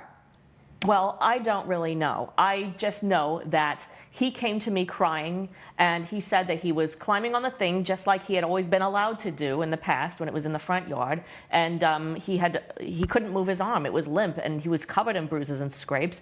And I freaked out like any mother would. Did you ask him, what were you doing over in Mr. Jakubowski's yard after I told you don't go over there? Well, of course not, because he's just a child. And it's the adults' responsibility together, collectively, we're part of an HOA, to protect the children. No, it's your job to protect your child. You're the mother. I don't question my children. I trust them. Daniel's a very good boy. I'm gonna leave it alone, because y'all got this new style of parenting. I figure if he falls out of a tree, that's a lesson enough to stay out of his yard. But it still makes the point that he shouldn't have that in there in the first place. So it's Mr. Jakubowski's fault. Judge Lake's verdict when We the People returns. Promotional consideration provided by. You're watching We the People with Judge Lauren Lake. Ms. Saperstein, you can't come to court and say you want to sue Mr. Jakubowski for your son's injuries, but when I ask you, how did he get in the yard, you tell me you never asked him. No, because he was in a time of pain. I didn't want to accuse him and raise his stress levels. All right, I've heard enough. So, in your attempt to be such an accommodating mother, you have left the door open so wide that your child is not thinking about safety first. He's not thinking about, let me make sure I don't do something that can cause myself harm. The fact that probably to this date, he has not been read the Riot Act because he's over trespassing in somebody's yard probably means he's likely to do it again. And at some point, you're gonna understand that you've got to do what I do every day, lay down the law. Your case has been dismissed, Ms. Saperstein. Judgment for the defendant. Court is adjourned. Judge Lake has ruled in favor of the defendant. The plaintiff's case is dismissed. Keep an eye on your kid. Well, I think you should put it inside where no kids can get to it. I will make a new law. It is inside. Not a law, a rule with the HOA. It's inside the gate, locked. Please follow me this. Farah Ruba Hassani claims her mommy makeover left her with a botched breast lift. Dr. Thomas Grasby claims his offer to perform a second surgery was refused. All rise. You may be seated. Good morning, Your Honor. Good morning. Good day, everyone. Good day. This is the case of Hassani versus Grasby. Ms. Hassani, you are suing Mr. Grasby for professional malpractice in the amount of $4,500. You claim that he botched your mommy makeover. Explain. So I'm a mother of two, and I'm in the fashion designing business, and I just feel this pressure to look good. And after having two babies and breastfeeding, I just didn't feel my best. And I went to Dr. Grasby because he was known as the mommy makeover guy, and he was having a discount, and I thought, you know, maybe I should just invest in something like this. So I went to go get a mommy makeover. What does a mommy makeover entail? It's different surgeries depending on what your body looks like, but I felt very vulnerable. He saw me naked. I told him all the areas on my body that I didn't feel good about. So he gave me liposuction, a tummy tuck, and a botched breast lift. And I don't know. A botched breast lift. Yes, and it's really embarrassing being in the courtroom right now because, as you can tell, like if I turn sideways like this, you can tell that one breast is higher than the other. The Significantly. left higher than the right. Significantly. And you say this is a result of his work? Yes, his Or poor work. His poor work. Yes. Okay. Dr. Grasby, did you botch the breast lift? Good day, Your Honor. Dr. Thomas Grasby, MD, and no, I did not.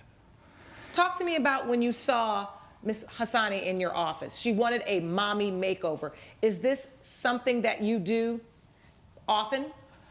Your Honor, I have been a plastic surgeon for 16 years. Okay. I've been specializing in mommy makeovers for the past 10 after my wife decided that she wanted to have something like that done, and I realized what joy that could bring to mothers.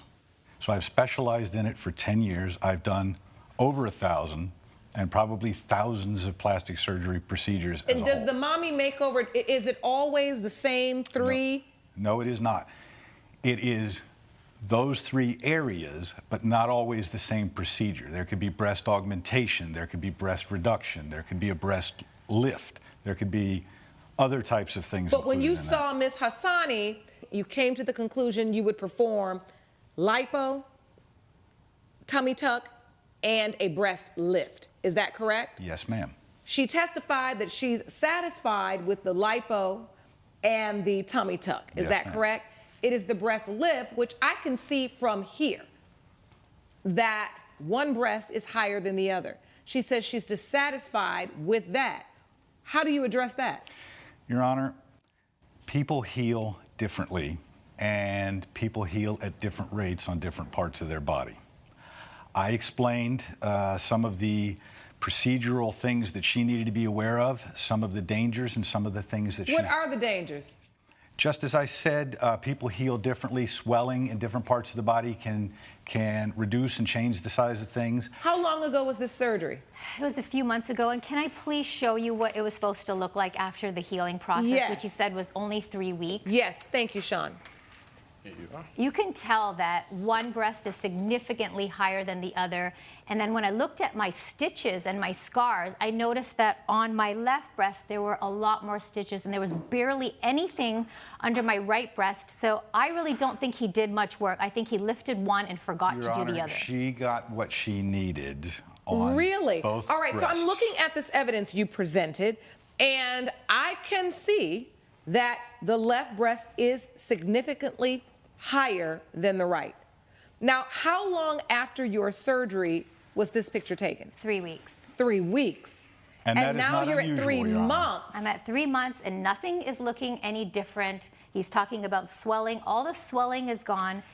I really just don't think he did the surgery. People make mistakes. Your They're Honor. human. They make mistakes. Sometimes people do the wrong surgery on the wrong knee. They do things like that all the time. I think he forgot to do the other That is breast. not the case, Your Honor. So, Dr. Grasby, how do you explain this?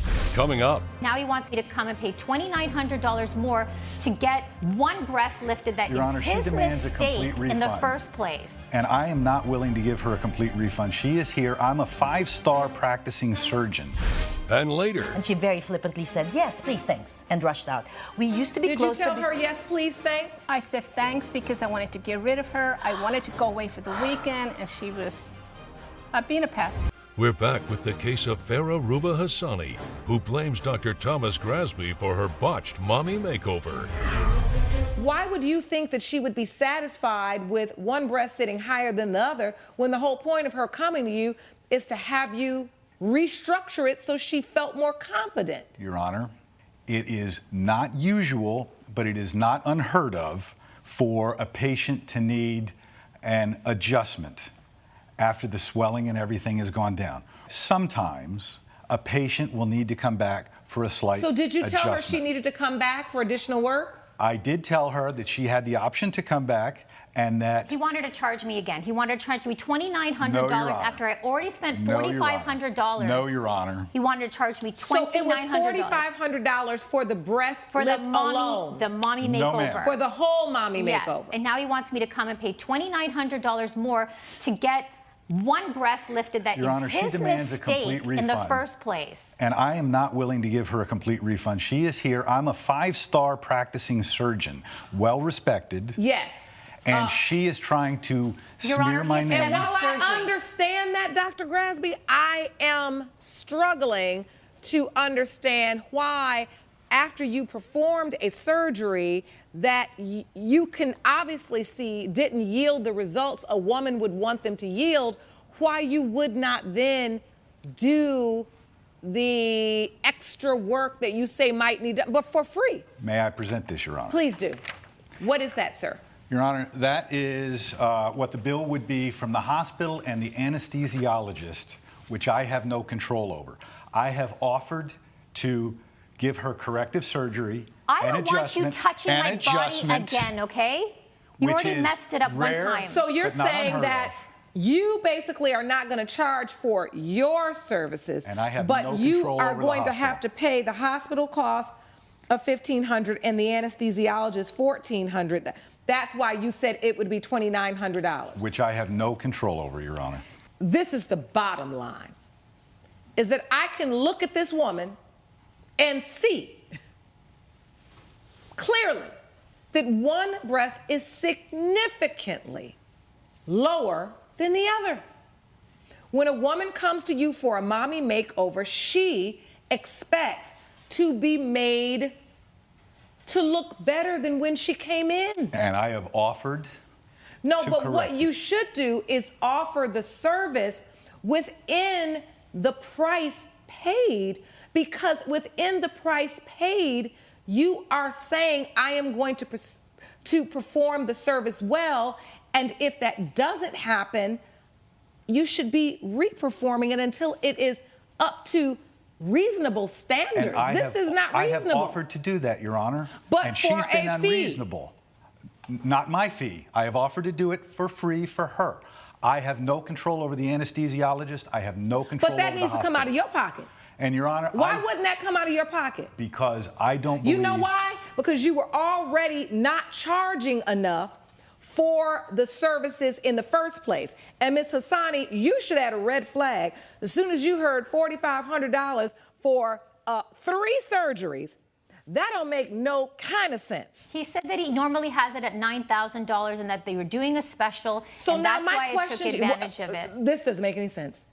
So my question to you is, why sue him for the whole $4,500 when 2 out of the 3 surgeries went well? Because I'm in there to get a mommy makeover. That means I'm supposed to come out feeling really great about myself, and I'm an emotional mess now. I can't even go in front of my own husband anymore.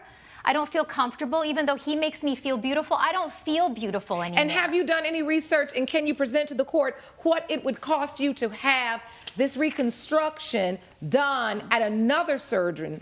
Yes, I have. Thank you. I've talked to a breast surgeon, specializes in breast, told me this was a botched breast lift and that he would do it and fix it for me for $4,500.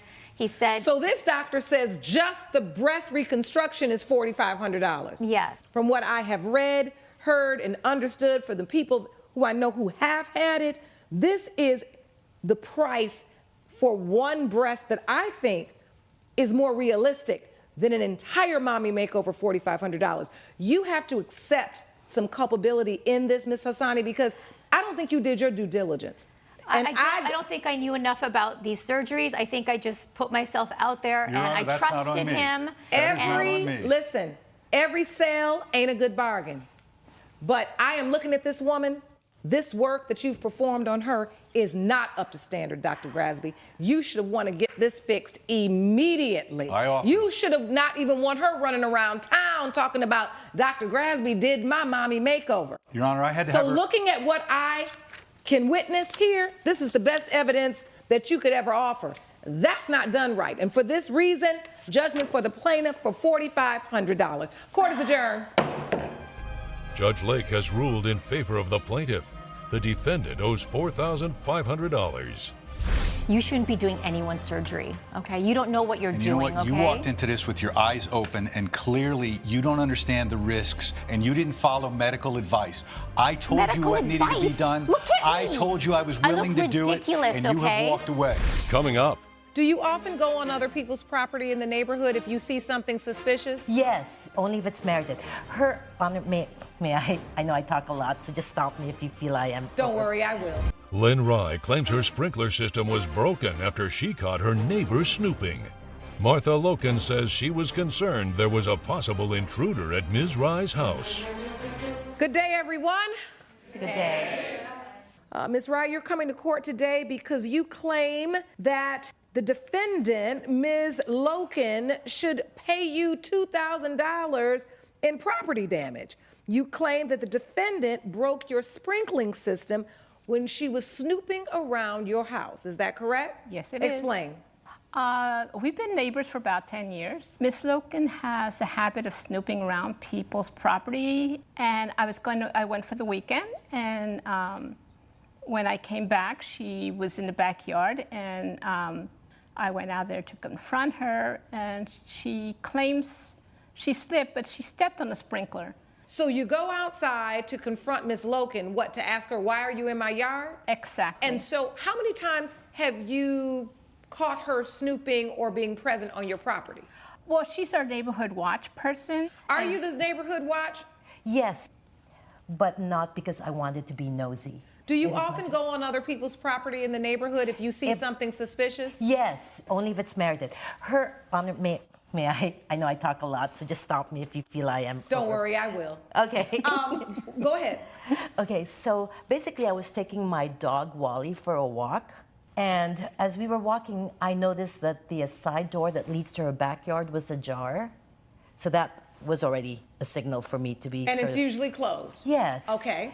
And then I saw a truck I've never seen before parked along her driveway. And note that this was right after she and I had this conversation where she said she was going to be gone for the weekend. Could I please take a look at her house? We used to do this all the time for each other. Stop right there. Yes. Coming up. Did you tell her yes, please, thanks? I said thanks because I wanted to get rid of her. I wanted to go away for the weekend, and she was... We're back with the dispute between neighbors Lynn Rye and Martha Loken over a broken sprinkler. She told you, Ms. Rye told you, Ms. Loken, I'm going to be gone for the weekend. Would you keep an eye on the house? Is that your testimony? My testimony is I saw her leaving, so we had a little chat. I said, are you going for the weekend? She goes, yes. I said, would you like me to check in? And she very flippantly said, yes, please, thanks, and rushed out. We used to be close. Did you tell her yes, please, thanks? I said thanks because I wanted to get rid of her. I wanted to go away for the weekend, and she was being a pest. All right. You're walking your dog. Your thought is? My dog starts to bark. Okay. My dog never barks when we walk down her home. So I said, okay, another third sign, right? So I texted her. I wouldn't just barge in, Your Honor. Said, are you home? Let me know that you're okay. No response. That's very unlike her. So I went through the side door, saw the strange man in her kitchen, got surprised, and then the next thing I knew, she started screaming. You went in the house too? No, just the backyard. But you can see. So now I'm more concerned, right? I couldn't see her from my vantage point. And so I went in there, and then she starts screaming like this maniac, if I may say so, saying, get off my She started cursing at you to get out her property. Yes. And I was so scared, I lost my balance, and I tripped on what I thought was a rock. I could have sworn that was a rock. What was the damage? Her foot landed on it. Do you have evidence of the damage? Yes, I have sprinkler. Thank you. Please present all your evidence, everything you brought, and you can tell me what this is. Thank you, Sean. This first picture is the sprinkler? Yes, the one she stepped on. So tell me about the damage.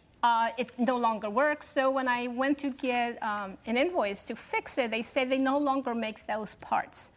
The sprinkler system was over 3-4 years old, so I would have to get a whole new system.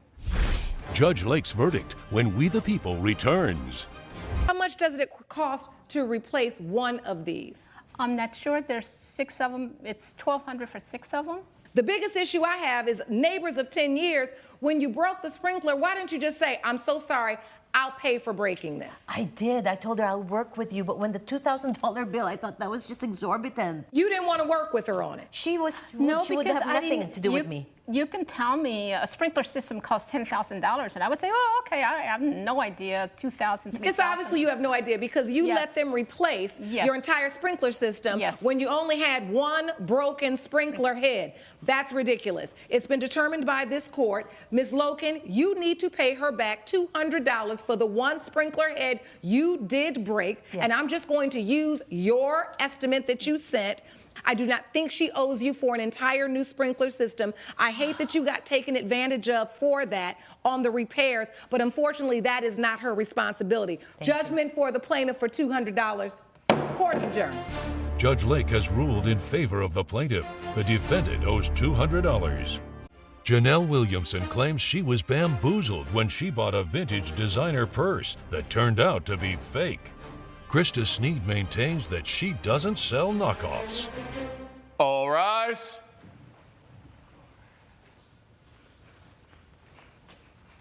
Court is now in session. The Honorable Judge Lauren Lake presiding. Please be seated. Good morning, Your Honor. Good morning. Good day, everyone. Good day. This is the case of Williamson versus Sneed. Ms. Williamson, you are suing Ms. Sneed for $478.50. You say it's the cost of a bag that you purchased at her boutique that turned out to be fake. Yes, Your Honor. All right, tell the court what happened. So I went to Miss Sneed's store and I liked a bag. So I looked at this bag, examined the bag, looked at the label, saw the price, and I was like, oh, this is nice. I feel like it's a steal for the price and the label. So I went on to get the bag, and I was about to leave, and she was like, oh, remember, it's no refunds, no exchanges, no whatever. So I was like, oh, yeah. But then I went on to my house excited about, again, having a steal, and my cousins were like, yeah, darling, this is fake. And then I went on to even go to the store and get it examined. And they said, I'm so sorry, Mom, it's a fake bag. And then I just looked stupid. So if it was a steal, why did you think it was real? Because it's a vintage store. So vintage stores, generally, the ones I've been to anyway, sell real bags. But apart from that, it was definitely expensive for a vintage store. But because of the label and the price, I thought, oh, this is a steal. This is a great value. Yes, I want to keep it. You want to get the bag. Yes. Okay, and you bought it. Yes. All right. So Ms. Sneed, how do you respond to Ms. Williamson's claim? She says she came into your store, she saw a bag, and she thought she was getting a real bag. What do you say to this? First of all, she never asked me if it was real, so I never stated that it was, but I also never thought I would need to because I don't accept things into the store that are fakes. So it just wouldn't have dawned on me. Oh, so you don't sell any fakes in your store?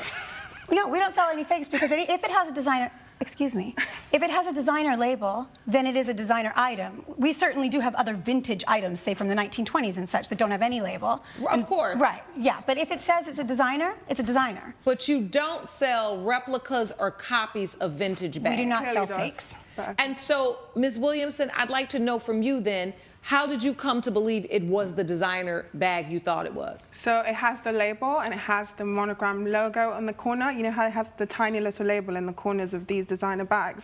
So it had the that as well. label? Yes. So you went into the actual store of the designer? Yes. And they basically said, this is not one of ours? Yes. Or this, did they make a purse that was just like that? Yes. Or was there, so there is a purse that's similar at the store, similar or exactly like it? That's a difference. I thought it looked exactly like it, but when I went into the store and she pulled it up on the computer, she was like, oh yeah, no, this is... You could see the differences between the real bag and what you had.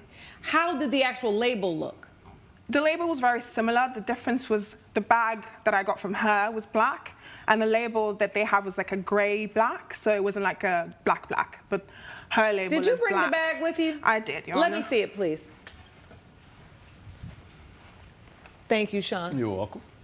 And the label's in the inside? Yes. It's a smaller bag, so the label is small. So when you go back to Ms. Sneed and go back to the shop, what do you say?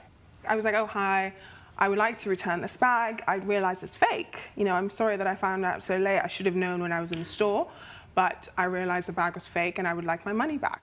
Okay, so why did you apologize for saying, I'm sorry, I should have known this was a fake in the store? Oh, because I feel like I should have known, just being me. I should have known that it was a fake bag.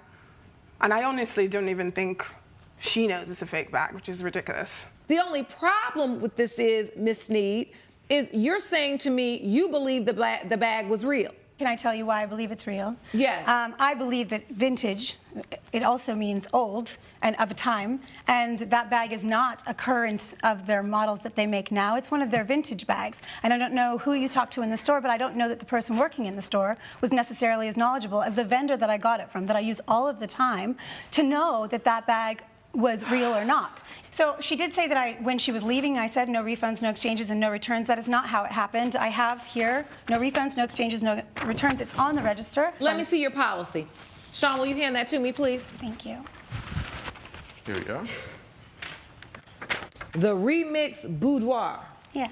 Mm-hmm.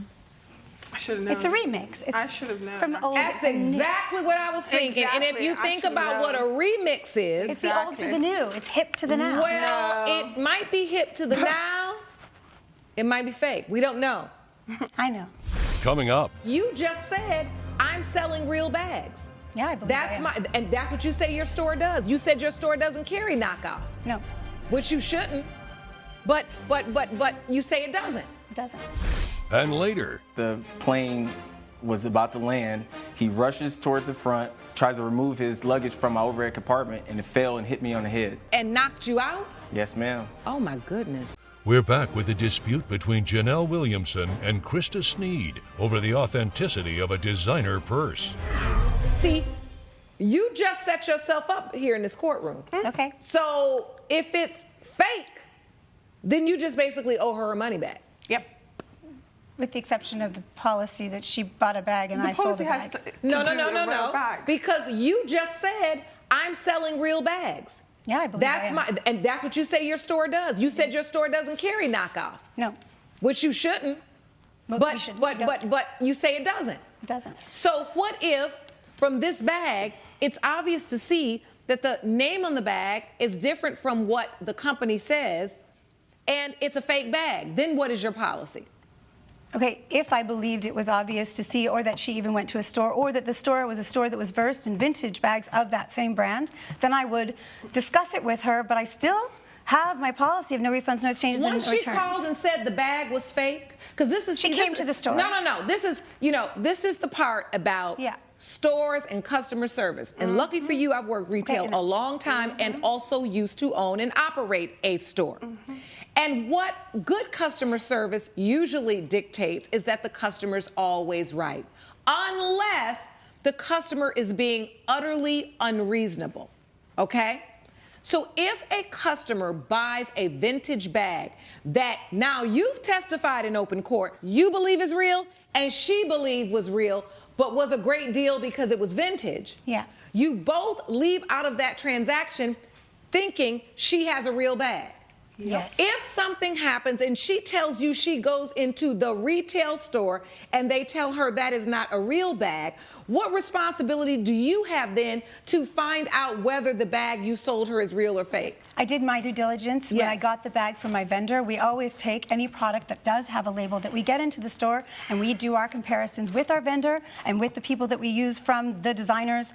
I'm sorry, this is just backstory, but my mother has worked in the industry of fashion for a long time, since I was a child, and I have many people that I contact if I have a question about the validity of a product. Don't tell me about your vendor told you, because they're making too good of fakes right now. Right. How do you know this bag is real? I went through the same step that I go with all of my other items. Did you ever go back to the place where she says they told her this is not our bag, to the designer? Have you gone? She didn't tell me where she went. Okay, have you gone to the designer on your own? No, I haven't gone to the designer. Okay, that's what I want to hear. I've heard enough.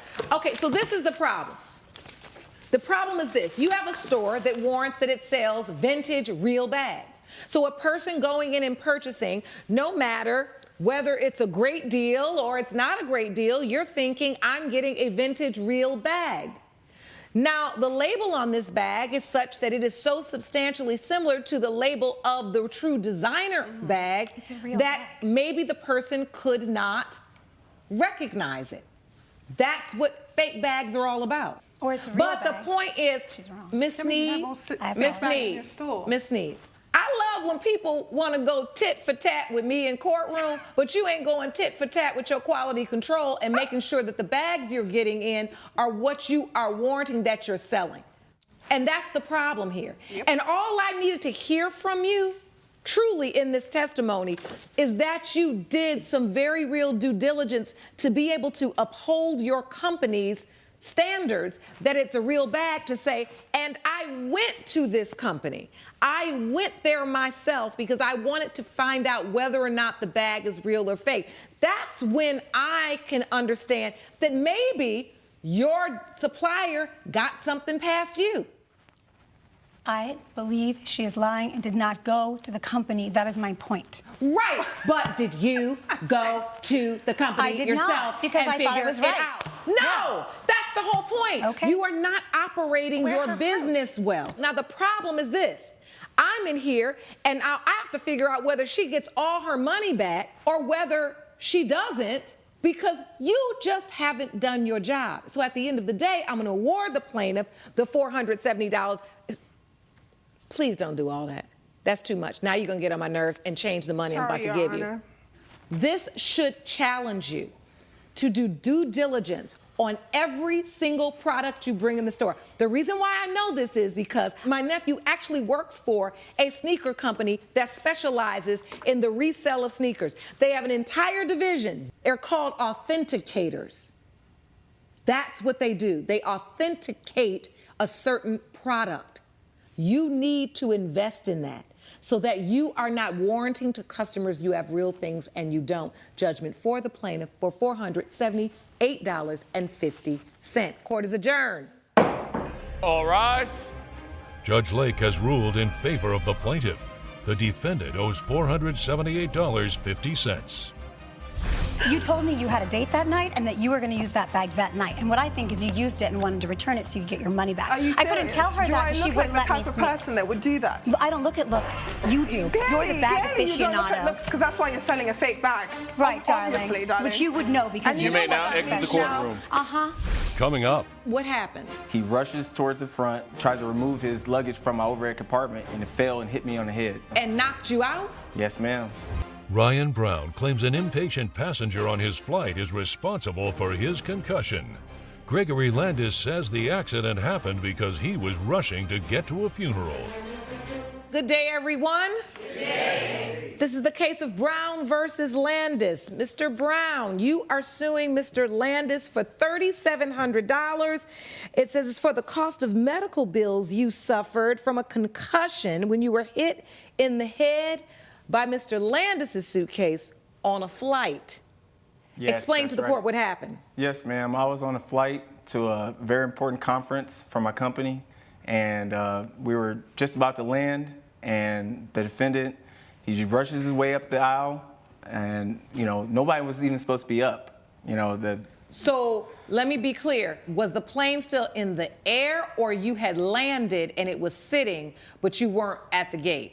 We were already landed. The plane was taxiing to on the runway. And all of a sudden you hear someone barreling up, or the cabinet above your head is open. What happens? He rushes towards the front, tries to remove his luggage from my overhead compartment, and it fell and hit me on the head. Oh, when he pulled his luggage out, it fell on you Yes, ma'am. and knocked you out? Yes, ma'am. Oh my goodness. So, Mr. Landis, how do you respond to this? Your Honor, it was an accident, but I was in a hurry because the flight had been delayed. I was on my way to my cousin's funeral. I needed to make that. I had placed it pretty securely. I'd made sure there was room for it, and there was room for it to lay on its side, but it was a bumpy flight, so it had shifted on, sort of on its side. So it was on its side this way, and then when you opened it, it hit him. I saw it kind of start to fall, so I kind of hesitated in grabbing it, and the wheel on the bag got caught. Coming up, I saw Mr. Landis come up the aisle, and I asked him multiple times to please sit down.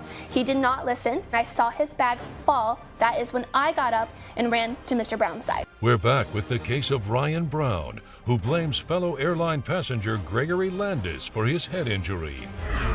Bottom line, you dropped it, and you're admitting you did. Yes, but and it fell on his head. Yes, but it was in no way on purpose or any way that I could predict how that was going to happen. I'd I'd like to hear from your witness, Mr. Brown. Will you stand, ma'am? State your name for the court. My name is Maria Costin, and I was the flight attendant on the flight between Mr. Landis and Mr. Brown. Thank you for being here, Ms. Costin. I'd like to understand from your perspective what happened when the flight landed. His bag was technically a carry-on, but it was a little stuffed. But when I saw him put his bag up, it technically did fit. So when we landed and touched down, we were still taxiing to the gate. The seatbelt sign was still on, and I saw Mr. Landis come up the aisle, and I asked him multiple times to please sit down. We need to stay in our seats. He did not listen. So finally, once he had opened the overhead bin space and I saw his bag fall, that is when I got up and ran to Mr. Brown's side. So you saw him open it and his bag just fall out. He was not trying to get it out and dropped it. He kind of like grabbed it, reassessed, and then dropped it. Okay. So where were you? Were you in the back of the plane seated where you could see all of this? Actually, I was in the front of the plane facing the passengers because everyone was seated at the time. Including the attendants? Correct. And this was not a time that he should even be walking? Correct. Everybody was supposed to be seated, and the seatbelt sign was still on. All right. Your Honor, let it be known, please, that the plane was stopped for a good minute before I decided to get up. I thought it was at the gate already, but... Right. Judge Lake's verdict when We the People returns. Mr. Landis, there is never a time that a passenger can just unilaterally decide, I'm going to remove myself from my seat and run up the aisle. And this is probably the exact reasons why airlines want to be at a complete stop at a gate before the overhead bins are open for the cases just like this, that someone could be injured. Now, I am not hearing right now any way that the flight attendants and the airlines were negligent, but that is going to be something for the court to decide, Mr. Brown, when you move on with that portion of your litigation. Yes, ma'am. But in this court here today, Mr. Landis, I have found you to be liable for the $3,700 in damages that Mr. Brown suffered because you did not follow the rules that are put in place to keep you and other passengers safe. With that said, judgment for the plaintiff for $3,700. Court is adjourned. Thank you, Your Honor. All rise. Judge Lake has ruled in favor of the plaintiff. The defendant owes $3,700. Andrea and Keith Childs claim the money they loaned wasn't used as intended, so they want it back now. Elisa and Timothy Childs claim the money was a gift to spend as they please. All rise.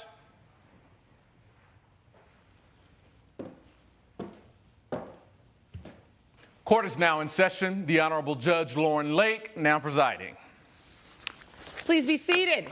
Good morning, Your Honor. Good morning. Good day, everyone. Good day. This is the case of Childs versus Childs. So, father and son, you're suing your son for $10,000 today, which you say you gave as a loan to buy a house so that he could have more space. And you say he did not handle that money appropriately. Is that correct? Yes, Your Honor. I gave my son Timothy the $10,000 when he and his wife announced they would be moving east to start their new careers there. The agreement was he was going to be able to use the money for a down payment to get a bigger house, which would have enough space so that Andrea, beautiful wife, and I would be able to visit our grandchildren that we expected to be arriving in the future. Were they expected to pay it back? The grandchildren would be the dividends on this loan. It was a promise, Your Honor. It was a promise if they had grandchildren. All right, so all I need you to do, you don't have to pay me back the money. I just want to see some grandkids. I want to see some grandchildren, and I want some space in that house where we can come and have some nice long visits. I want to hear from you, Mr. Childs. It's sad to see father and son here in court, but things happen, right? Mr. Childs, did you believe your father's money was a gift to you and your family, or do you think it was a loan?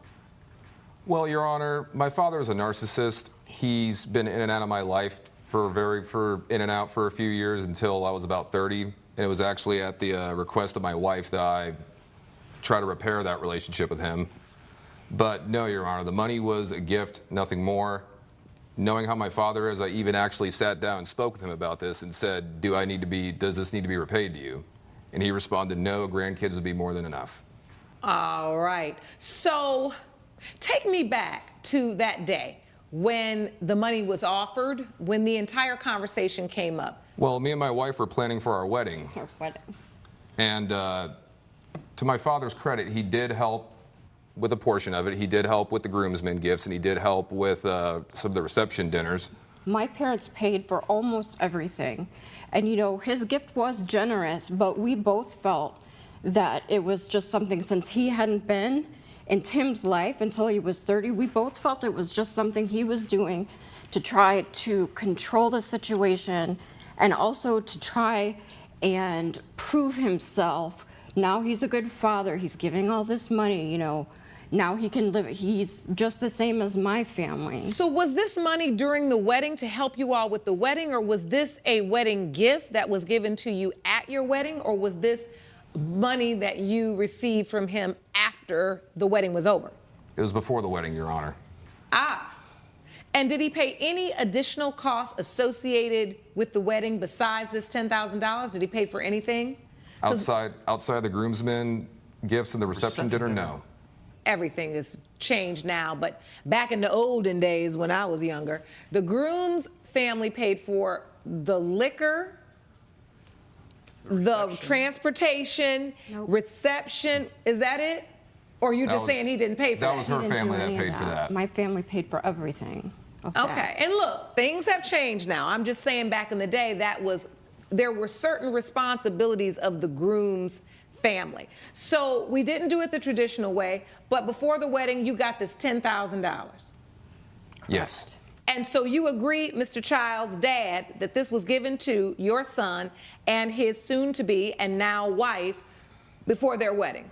With the expectation that they would put the down payment on a nice, sizable property, and there would be the grandchildren, the great, beautiful sound of little feet that Andrea and I would go and... The little feeties. You see? We would go and we would have some wonderful visits in the years to come.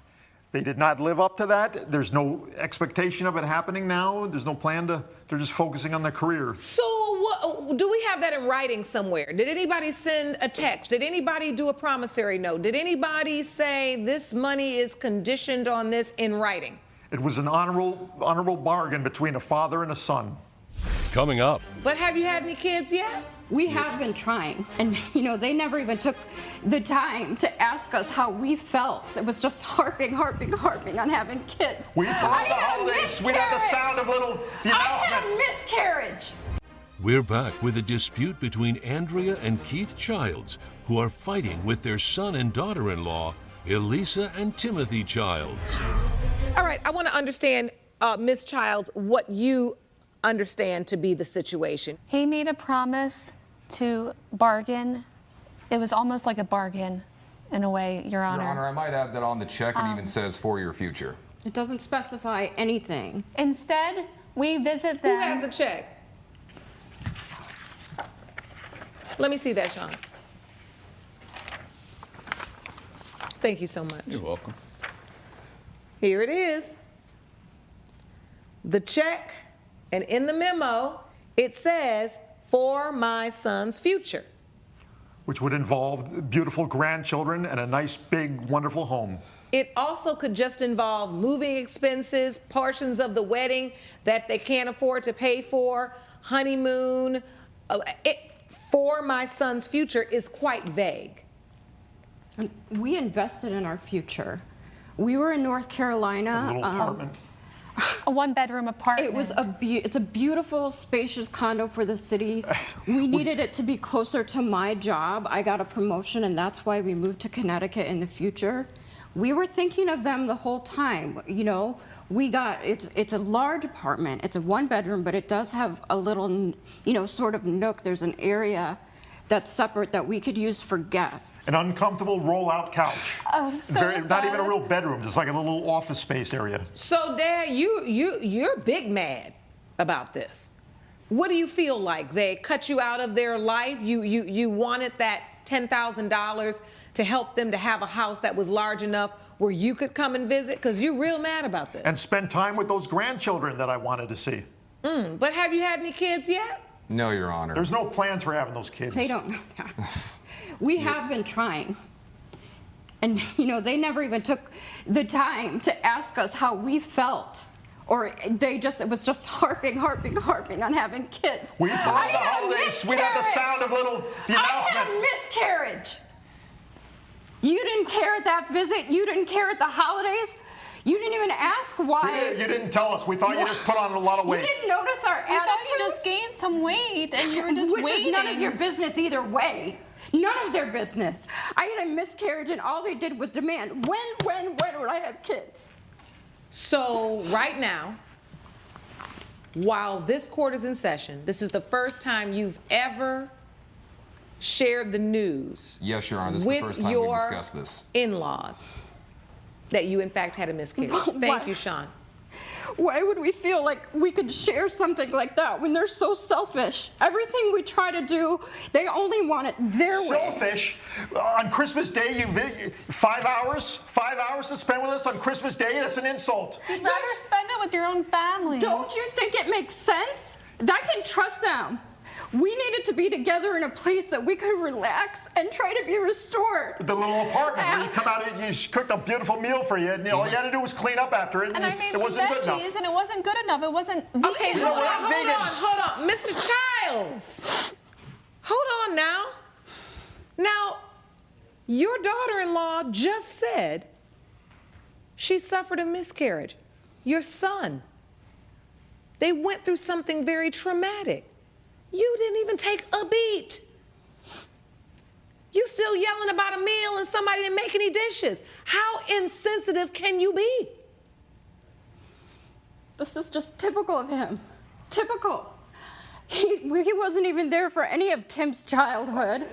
And he let his relationship with Tim's mother get in the way of him seeing Tim. So the visits petered off, and then there was nothing. Well, his mother didn't want me around because she was blaming me for his psychological problems, so I didn't come around. He should put that aside. This is his son. Hold on. Now I see what's really going on.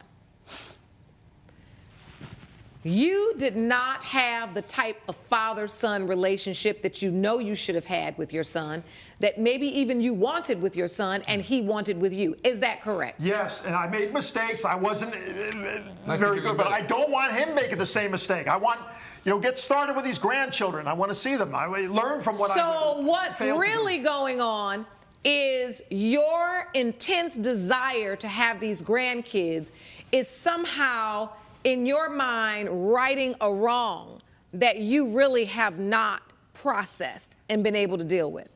This is obvious because I don't know how you are so upset over dishes and the size of the apartment. I realize you may have wanted to make sure they had a room for you. However, with the money you gave them and their salaries, maybe they're only able to afford the house they live in now. And maybe they plan. You should have thought about that before you moved back east. Expensive housing there. I moved for our future. We moved, Your Honor. We moved for because we got promoted. Jobs. We both got promoted. I got my dream job in advertising as a head of a major nationwide company. She could easily afford to have kids.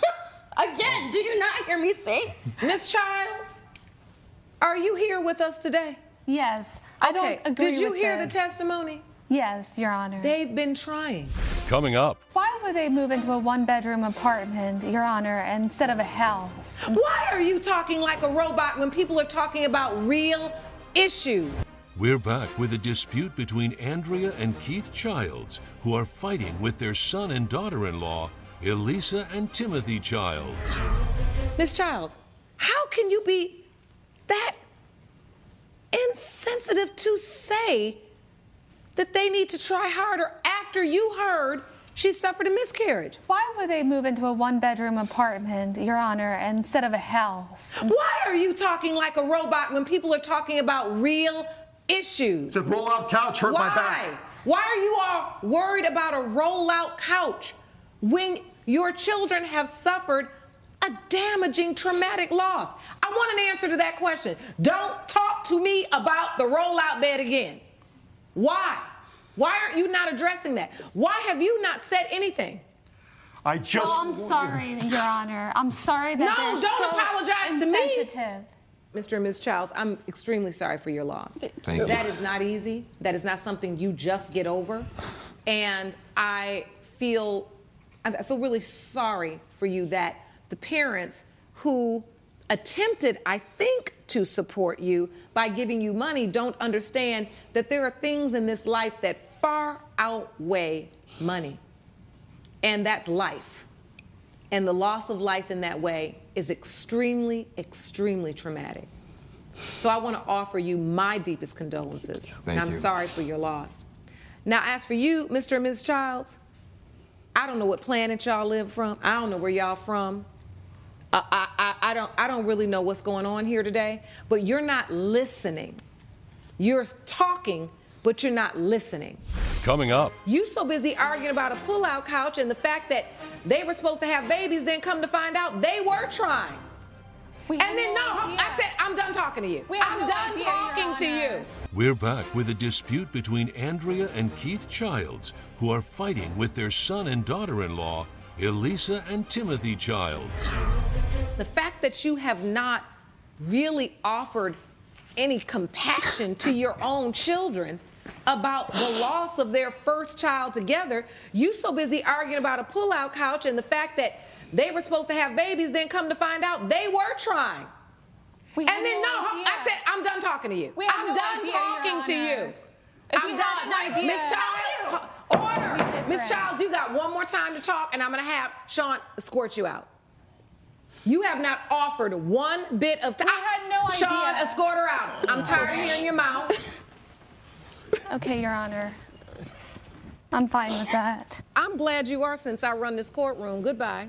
Now I have another apology. I'm sorry that you do not have the parental support that you should really have at this time. It's really hard. So, Mr. Childs, at the end of the day, when you offered up the money to the kids, you offered it up. The court can look at the period of time when you did it, before the wedding. The memo that you put on the check was for their future. There was no specific deal, no specific bargain. It was to set you up for your future. You also wanted grandkids and a place where you also could come relax. Maybe at that time they couldn't afford a place that you could come relax in, but maybe they were building to that and wanted to first focus on those grandchildren that you wanted. But they tried, and unfortunately, at this point in time, we're not able to.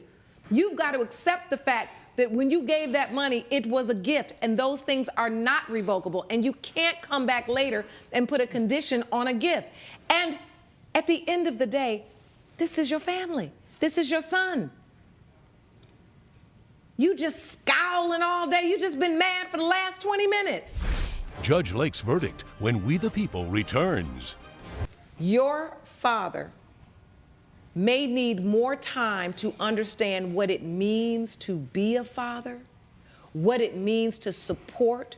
That doesn't just happen overnight.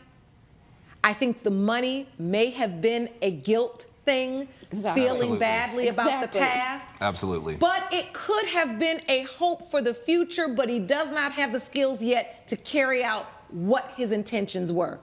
We're going to keep hope alive, but until that time, you may need to set some boundaries, all right? Yes, ma'am. Thank you. It has been determined by this court, Mr. Childs, this was a gift. What you about to do? A gift. This was a It was gift. an agreement. This was a gift. Bargain. You finally did one other face than a scowl. That's why I was like, what you about to do? Come with it. It has been determined by this court. Your case is dismissed. Judgment for the defendant. Court is adjourned. Thank you, Your Honor. All rise.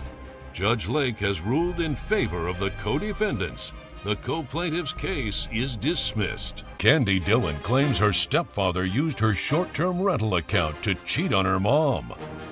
Marlene and Christian Sanders deny the plaintiff's account was used now that they've reconciled.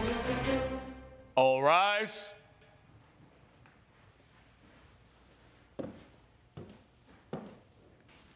Court is now in session. The Honorable Judge Lauren Lake presiding. You may be seated.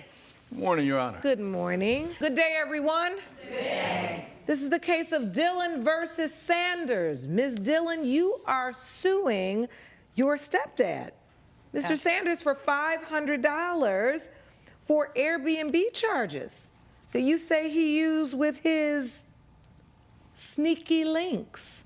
What's a sneaky link? A sneaky link is somebody that you link up with to do some sneaky stuff. Oh, Yeah. all right. And so tell the court what happened. So I actually got some Airbnb charges to my credit card, and my stepdad was the only person authorized on my Airbnb account. So he's been using it to sneak up with somebody behind my mom's back. So why did it come to the point where you had to put your stepfather on your Airbnb account? Because about a year ago, my stepdad actually cheated on my mom, and my mom kicked him out. So they've been working through their marriage because he was, homeless to say. So I had to put him in an Airbnb and help him out. All right. And at what point did you see charges that you knew you didn't make? So 2 months ago, actually, there was a charge to my credit card. So I called up Airbnb myself. And that's when they told me exactly what had happened, that somebody stayed there. And so I was in a dispute with actually Airbnb as well. Oh, you were arguing like that wasn't me? That wasn't me. So I actually contacted my dad and I asked him. I actually went in person. We were in the kitchen. My mom was there. I came into the kitchen and I asked him. He was in front of your mom? In front of my mom. Wow. I was just asking him, did you book the Airbnb for these dates? All right. And then what did he say? He said, no, I was out on a work trip. Oh, he said no? Yep, he said no, that wasn't me. So did you or didn't you use the Airbnb on that date, Mr. Sanders? Your Honor, I did not. It wasn't you? It wasn't me. But you had used Ms. Dillon's Airbnb in the past when you and your wife were separated? A year previously, correct. But had not used it at all? No. Do you have your own Airbnb account? I don't. All right. Everything in our family. My wife takes care of things. She's a financial whiz. She handles all our bills. She sees everything I do through our credit cards and everything. So, Ms. Sanders, you don't believe your husband used the Airbnb on those dates either, or you don't know? I don't believe it. I think he's pretty honest with me. We had some problems previously in our marriage, because I've been married to him for 24 years, and I did caught him cheating one time, but that's why I kicked him out of the house, because I was trying to teach him a lesson. All marriages have problems, so I forgave him for what he did before, and he's been a pretty honest guy. I love him, and while he's gone, I missed him. So I figured that was enough time for him to realize, that he made a drastic mistake in cheating. But no, I don't believe that he's done that. I love my husband. Okay, this sounds great. The question is, who was using your Airbnb account? So that did stream to an investigation from Airbnb. So yes, an investigation started about a month ago.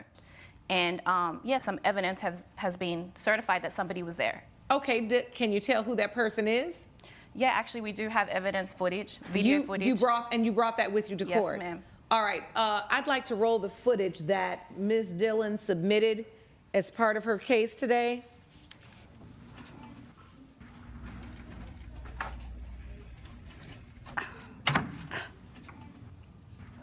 It's not too many men with that haircut, Mr. Sanders. It looks very familiar to me.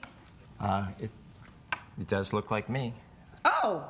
This could have been taken at a different time when he was actually in the Airbnb. This is stamped. Like this is evidence stamped from Airbnb. It's stamped. Coming up. My whole point is not here for the $500. Like my point right here to be in this courtroom, why it got to this point, is because I'm here to protect my mom. My mom is in denial and she doesn't believe. And later. I was not asleep the entire drive. I was drifting in and out. You were drifting in and out? Yeah. Okay. Yes. How many drinks did you have? Maybe like 4 or 5 drinks. Hashtag drunk. We're back with the case of Candy Dillon, who brought her mother and stepfather, Marlene and Christian Sanders, to court over short-term rental charges. So you're admitting that it's you? Yeah, it looks like me. And you say it could be from the year ago? What's the time stamp on it? Exactly 2 months ago today. Exactly 2 months ago today? Yeah. Wasn't a year ago, Mr. Sanders. I believe him. Kristen really doesn't lie or tell, Mom, he's he really just cheated on convincing you. in his story. He just cheated on you. How can you say that? Because the whole reason why we're here in court today is Candy. because you don't believe me. Candy, there's a picture No. of me and a door frame. How is that cheating? That's confirming that you were in the Airbnb that you're denying I that don't you were believe at. You were that supposed was- to be on a work trip. So let in a me whole nother ask you state. this. All right, let's just pause. Say he rented the Airbnb just to get away for the weekend.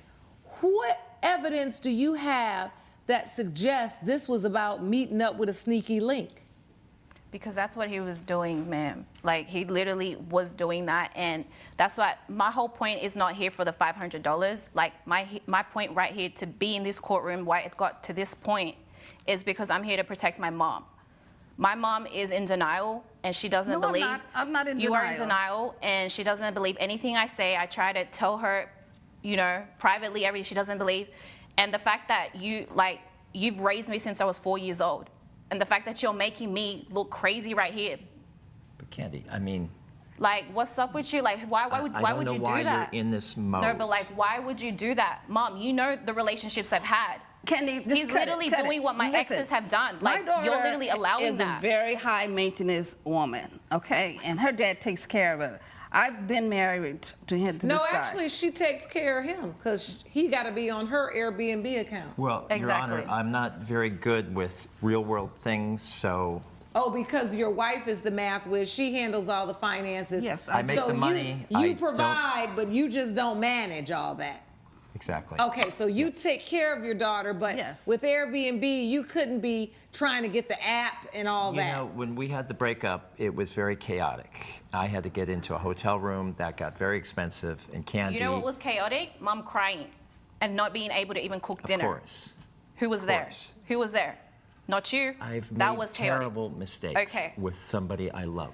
Okay? All right, so It's- Mr. Sanders, since you're ready to talk right now, let's Yes. talk. If that was you coming out and it's time stamped to 2 months ago, what do you have to say about that?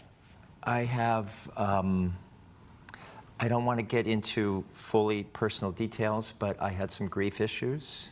And yes, that was me 2 months ago.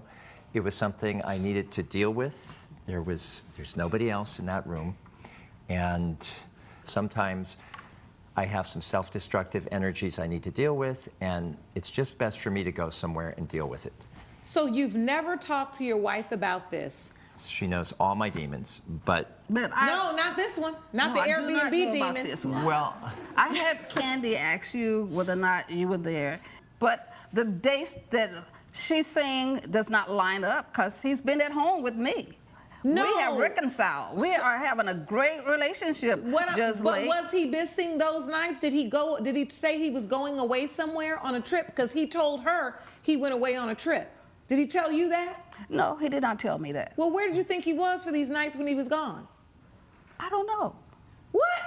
I trust my husband. That was you a know, business trip. We're having a really good relationship. It was- And I know Candy might be frustrated right now. There's some things that's going on in her life also that when she looks at our marriage and it's the second time I go around and she sees the happiness and how we're doing, I can understand. So you're going to try to testify right now that your daughter is going to be jealous of your happiness and then seek to destroy it? Yes, because she's had some terrible relationships and they have been cheaters in her life. So when So she's you seeing think her- she's projecting her life experience Yes, I onto think you so. I and think your that's what's husband, and going on she as thinks well. that he's cheating because she's been cheated on so Yes, much. I believe that. All right, well, luckily for this, we don't have to figure out whether or not you cheated to figure out whether or not you owe her $500. Because at the end of the day, you just admitted in open court that you did, in fact, rent the room. It was you. You said you were dealing with some grief issues. You weren't cheating. We don't have enough facts. Now, even if you stepped right out of this door and looked up to the camera and said, "My name is Christian Sanders," something's telling me that your wife would still be here talking about, well, there's more than one Christian Sanders. Because when you don't want to believe something, you just don't want to believe it. So I'm not going to waste the court's time, which is my time, trying to convince you that perhaps your husband did not tell you the truth. That's something that you all can work out in the living room. I often talk to people about being able to converse and solve problems in the living room so they don't end up in the courtroom. Yes. And the truth is, Mr. Sanders, if you had been honest with your daughter in the first place in the living room, then you would not have to all be here in the courtroom. It's just that simple. It is. And that's something you need to work through as you're working through your grief. You need to also work through your lying, your unnecessary lying, and your inability to have adult conversations when it's time for people to understand why you're making the choices that you make. This was all avoidable. Judgment for the plaintiff for $500. Court is adjourned. All rise. Judge Lake has ruled in favor of the plaintiff. The co-defendants owe $500. You happy about that? It's, you know. You lied at the end. That was a lie. I lied Regardless about of it, something it was a lie. embarrassing. You're in Airbnb next time. Oh my God. You may exit the courtroom. Coming up, Got the car on off the guardrail and just kept going. And you still let her drive, even after this? Yes. All right, so your insurance covers designated drivers? No, it does not. Oh, exactly. I don't know if you should say that in open court. Chelsea Anderson claims her friend was supposed to be the designated driver, but her car got damaged anyway. Angie Flowers says she shouldn't be financially responsible and is countersuing for $250. This is the case of Anderson versus Flowers. Ms. Anderson, you are suing Ms. Flowers for $1,000, which is the deductible on an accident that happened when she was driving your car. And Ms. Flowers, you are countersuing Ms. Anderson for $250 for, you say, some services you provided her. You did her hair. She never paid you? That's correct. All right. Ms. Anderson, can you tell the court what happened the night of the car accident? Yes, Your Honor. So we just recently graduated from college. And we all graduated, we all came back to our hometown, and we wanted to go out. And Angie volunteered to be our designated driver since we all were going to be drinking. She was working the next day, so she didn't really plan on drinking too much. So we went out around 2 a.m. We kind of wrapped up. We were driving back. Angie was the designated driver. She didn't plan on drinking too much or not at all. Last I heard, designated drivers don't drink at all. Excuse me, Your Honor. I'm very aware of my alcohol intake, and I would never drink and drive. So I was very aware, and I made sure that I only had one drink. Okay, so you had one drink? Yes. So take me to the drive, because obviously something happened because Yes. you're here today. So- So you get in the car, and what happens? So I sat in the passenger seat just to make sure, you know, everything was okay. How many people were with you? There was 3 more. And you guys were all asleep? I was not asleep the entire drive. I was drifting in and out. You were drifting in and out? Yeah. Okay. Yes. How many drinks did you have? Maybe like 4 or 5 drinks. Hashtag drunk. Okay. Coming up, Kind of have to. So you basically told your insurance company you were driving? Yes. I hope they don't watch We the People. we're back with a dispute between friends Chelsea Anderson and Angie Flowers, who are fighting over a damaged car and an unpaid loan. So you drunk, you going in and out of sleep, everybody in the back is drunk and asleep, you driving there by yourself. How'd you get in an accident? So I dozed off. I basically dozed off, and I hit the side rail, and I was freaking out as it is already. This is not something that I'm mind blown that I'm even here in court right now being sued by my best friend. I do not feel I was responsible for that. I'm not on her insurance, and she should know not to let people drive her car. What?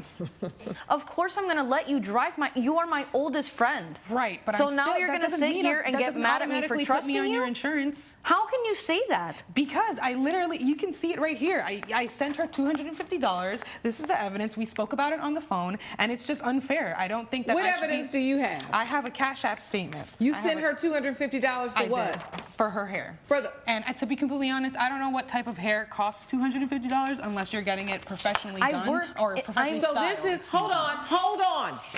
This is your countersuit. Correct. And this is the $250 you sent her for her hair. That's right. Did she loan you $250 for your hair? Yes, she did. Did you pay it back? Not yet. Okay, that's that. That was easy. Once the accident happened, you hit the guardrail or you hit a barrier, something? That's right. Did you call the police? No. We did not call the So police. y'all just got the car on off the guardrail and just kept going? And you still let her drive, even after this? Yes. All right, so your insurance covers designated drivers? No, it does not. Oh. Exactly. I don't know if you should say that in open court. I'm sworn to honesty, so I kind of have to. So you basically told your insurance company you were driving? Yes. I hope they don't watch We the People. Judge Lake's verdict when We the People returns. This is a friendship situation because you guys have not set boundaries, you're not acting responsibly, and most importantly, you don't understand the law. And that's why you're in trouble. At the end of the day, it is your responsibility, Ms. Anderson, for the accident because you allowed her to drive your car. But since you were so drunk and everybody else was so drunk, she was the least drunk, so you let her drive. This is your responsibility. Now, because you admitted in open court, Ms. Flowers, having one drink, falling asleep, and running into a guardrail, I mean, that's pretty significant. So I'm just going to do this. She owes you the $250. Yes. She don't need to pay you this $250 back. We're gonna let that hair just be that hair. That'll be your $250 that you put towards this. You'll owe the $750, the rest of it to your insurance company, because at the end of the day, this deductible is yours and so is this responsibility. Judgment for the defendant. Court is adjourned. Judge Lake has ruled in favor of the defendant. The plaintiff's case is dismissed. You threw that out the window when you blocked me. What you tried to do. No. This could have ended way better. If you could have just answered. Now I don't even know where this is gonna go. No, you could have just not blocked me like a child. No. And actually talked this out. You may now exit the courtroom.